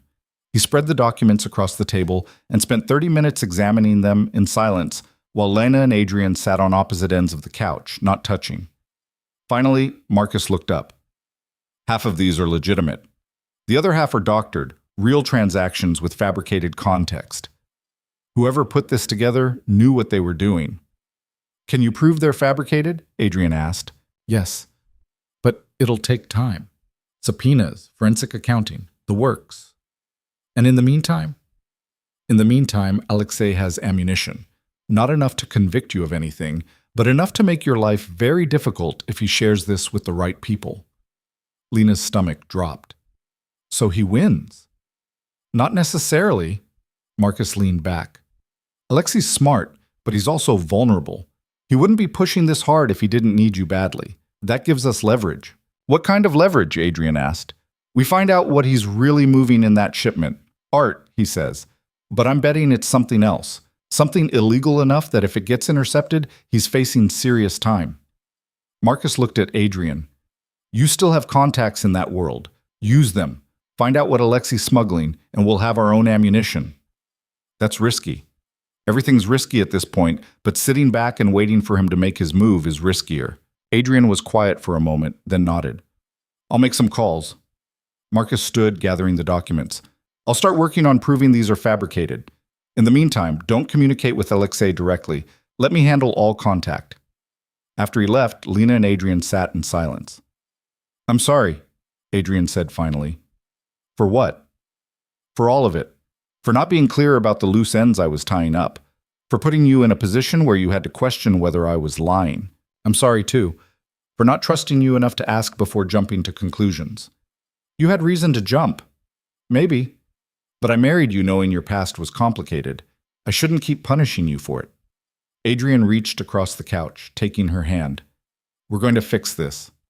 I promise. I know. But the doubt was still there, a shadow neither of them could quite shake. Over the next week, Adrian made calls. He was careful, discreet, using contacts Lena didn't know he still had. He'd disappear into his office for hours, voice low and tense, then emerge looking more frustrated than before. Anything? Lena would ask. Not yet. But on the 8th day, he came home with a flash drive. I got it, he said, holding it up. Alexei's shipping manifest. He's moving artifacts, real ones, stolen from a museum in Prague 2 years ago. If those get intercepted, he's looking at international charges. How did you get this? Someone who owed me a favor. Don't ask for details. Lena didn't. They took the flash drive to Marcus, who examined the contents and smiled for the first time since this started. This is good, really good. We can work with this. What's the play? Adrian asked. We give Alexei a choice. He backs off and destroys the fabricated documents, or we send this information to Interpol and watch his operation burn. He'll retaliate. Maybe. But he's smart enough to know that mutually assured destruction benefits no one. And right now, he has more to lose than you do. Marcus made the call that afternoon, laying out the terms in clinical detail. Lena and Adrian listened on speakerphone as Alexei's silence stretched on. Finally, he said, You're making a mistake. No, Marcus replied. You made the mistake when you threatened my client's wife. Now you have a choice. Walk away or burn. What's it going to be? Another long silence, then, Fine, I'll back off, but tell Adrian he's made an enemy. Adrian's had worse enemies. He's still standing. Alexei hung up without another word. Marcus turned off the speaker and leaned back in his chair. That should do it. He'll be too busy managing his own mess to come after you again. And the fabricated documents? Lena asked. I'll make sure they're buried. No prosecutor will touch them once I prove they're doctored. Relief hit Lena so hard she felt dizzy. It's really over? As over as these things get. They left Marcus's office holding hands, and for the first time in weeks, Lena felt like she could breathe. But that night, lying in bed while Adrian slept beside her, the doubts crept back in. They'd survived this crisis, but how many more were waiting? How many times could they navigate his past before it finally pulled them under? The answer, she was starting to realize, depended on a choice only she could make. The next morning, Lena woke up before Adrian and sat on the balcony watching the city wake up. The air was cold, autumn bleeding into winter, and she wrapped herself in a blanket while her coffee went cold in her hands. Adrian found her there 20 minutes later. Couldn't sleep, he asked, sitting beside her. Too much thinking. About? Us. This. What happens next? Adrian was quiet for a moment. You're scared I'll never really be free of that world. It wasn't a question. Yes, Lena admitted. I'm scared of that too. The honesty caught her off guard. Really? Every day. I wake up thinking maybe today's the day someone from my past shows up and drags me back. That no matter how hard I try to build something clean, the old life will find a way to poison it. So what do we do? Adrian took her hand, lacing their fingers together. We keep choosing each other, every day, even when it's hard, even when we're scared. He met her eyes. I can't promise you that my past won't touch us again, but I can promise that I'll fight like hell to keep it from destroying what we have. That enough? Lena thought about the kiss that started everything, about the dare that felt reckless, and the man who'd studied her with unsettling calm. About every moment since then, the fear, the doubt, the times she'd wanted to run and the times she'd chosen to stay. Love, she'd learned, wasn't about finding someone without baggage. It was about deciding their baggage was worth carrying. "It's enough," she said. Adrian pulled her against him and they sat there watching the sunrise. Two people who'd chosen the complicated, messy version of forever over the safe, easy alternative. And it wasn't perfect. It probably never would be. But it was theirs. The months that followed were different. Not easier exactly, but more honest. Adrian started sharing more about his work, even when it meant admitting he'd taken a meeting with someone questionable or fielded a call from his past. Lena learned to ask questions without accusations, to trust that transparency didn't always mean comfort. They fought sometimes. Real fights. Not the careful dances they'd done before. About money, about boundaries, about whether Adrian was being too cautious or Lena was being too controlling. But they always circled back to the same truth. They'd rather fight and stay than walk away from something worth saving. Marcus became a permanent fixture in their lives, handling the legal cleanup from Alexei and helping Adrian set clearer boundaries around his business. The company grew steadily, taking on clients who were boring in the best possible way. Adrian hired more staff, delegated more responsibility, and slowly transformed from someone who needed to control everything to someone who could trust others to handle it. Lena got promoted again, this time to a position that came with actual influence. She threw herself into work, finding purpose and building campaigns that mattered. And when Adrian asked if she was happy, she could honestly say yes. A year after the Alexei incident, Adrian came home with a different kind of proposition. "I want to sell the company," he said. Lena looked up from her laptop. "What?" "The security firm. I want to sell it." "Why?" "Because I built it to prove I could. And I did. But it's not what I want to do forever." "What do you want to do?" Adrian sat beside her, taking her hand. "I want to teach. Security consulting, risk assessment, the legitimate stuff. There's a university program that's been trying to recruit me for months. I've been putting them off because I thought I needed the business to prove I wasn't who I used to be, but I don't. Not anymore. Because I have you. And a life I'm proud of. And the business is just a business. It doesn't define me." Lena's chest tightened. "You're sure?" "Completely. What do you think?" She thought about the man who'd warned her that staying close to him would complicate her life. The man who'd promised to change and then actually done the work to make it happen. The man who was still choosing her, even when it meant giving up things he'd fought to build. "I think you should do it," she said. Adrian smiled, real and unguarded. "Yeah?" "Yeah." He sold the company 6 months later to a larger firm that kept his staff and maintained his client relationships.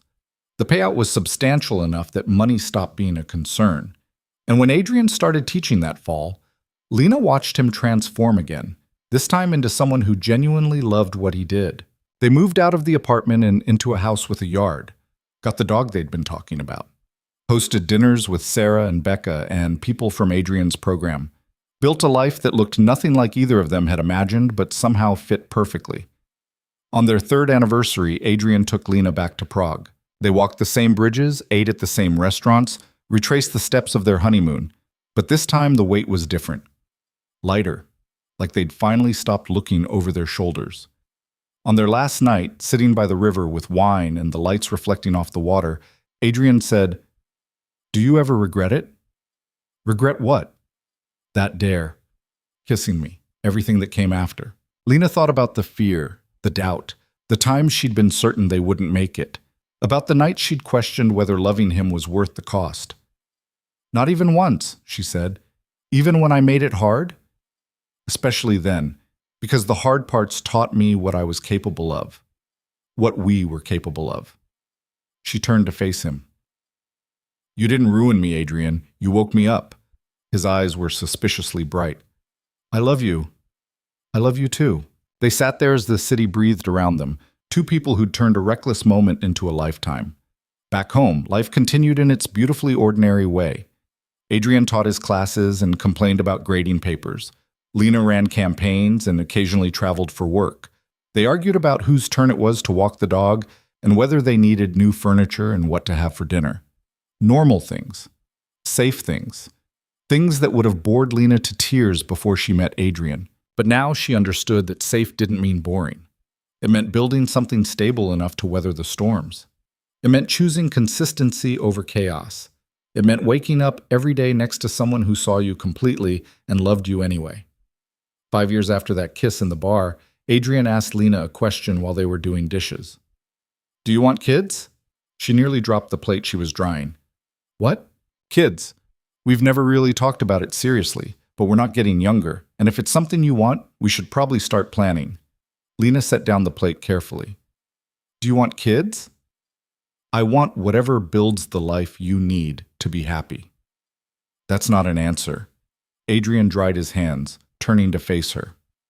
"Honestly, the idea terrifies me. I had a terrible childhood, and I'm not sure I know how to be a good father. But watching you with our friends' kids, seeing how much you light up, I think I want to try. With you." Lena's throat tightened. "I'm scared too." "Of what?" "That I'll mess it up. That we'll mess it up." "Probably," Adrian smiled, "but we've messed up everything else and figured it out. Why not this too?" She laughed despite the tears in her eyes. "That's a terrible sales pitch." "It's an honest one." And maybe that was enough. Maybe that was all any of them could offer. Honesty, effort, and the willingness to try. "Okay," Lena said. "Let's do it." They started trying that night, and 3 months later, Lena stared at a positive pregnancy test in their bathroom while Adrian paced outside the door. "Well?" he called. She opened the door, holding up the test. Adrian's face went through about 17 emotions in 3 seconds before landing on something that looked like terrified joy. "We're having a baby," he said. "We're having a baby." He pulled her into his arms, and they stood there in the bathroom, holding each other while their future rewrote itself again. The pregnancy was rough. Lena threw up for 12 weeks straight, couldn't stand the smell of coffee, and cried at commercials. Adrian handled it with a patience she didn't know he possessed, rubbing her back at 3 a.m. and making grocery runs for bizarre cravings. "I'm a nightmare," she said one night after snapping at him for breathing too loud. "You're growing a human. You're allowed to be a nightmare." "I love you. I love you too, even when you yell at me about breathing." Their daughter was born on a Tuesday in March, screaming and perfect and terrifying. Adrian held her with shaking hands, tears streaming down his face, and Lena watched the last piece of his old self dissolve. This was who he'd become. Not the controlled, dangerous man from the bar, but a father, a husband, someone who'd chosen love over power and built something real from the wreckage of his past. They named her Lena, after Lena's grandmother, and brought her home to a house full of people who loved her. Sarah and Becca brought enough baby supplies to stock a store. Adrian's colleagues sent flowers and offered babysitting. Marcus sent a card that made them both cry. And as Lena sat in the nursery at 2 a.m., nursing her daughter while Adrian slept in the chair beside her, she thought about that dare. About the kiss that changed everything. She'd been so scared that night, scared of the man, scared of the risk, scared of what saying yes might cost her. But fear, she'd learned, was just the price of wanting something real, and the things worth having were always going to scare you a little. Adrian stirred in the chair, blinking awake. "You okay?" he mumbled. "Perfect. Need anything?" "Just you." He smiled, that rare, unguarded smile that still made her heart skip. "You've got me. Always." And she did. Not the fantasy version she'd imagined, not the safe, easy man who came without complications, but the real one. The one who'd fought his way out of darkness because she'd made him believe he was worth saving. The one who chose her every day, even when it was hard. The one who'd turned a reckless kiss into a lifetime of choosing love over fear. Years from now, Lena would tell her daughter about that night in the bar, about the dare that seemed so foolish, and the man who didn't laugh it off. About how the scariest choices sometimes led to the most beautiful lives. But for now, she just held her baby and watched her husband sleep and let herself believe in the simple truth that had carried them this far. Love wasn't about finding someone perfect. It was about finding someone worth fighting for. And then doing the work, every single day, to build something that lasted. They'd done that, against odds that should have broken them, through crises that should have ended them. They'd built a life. Not in spite of the chaos, but because of it. Because sometimes the best things come from the reckless dares, From the moments when you kiss the stranger who scares you, from choosing to stay when everything tells you to run, and from believing that love, messy, complicated, imperfect love, is always worth the risk.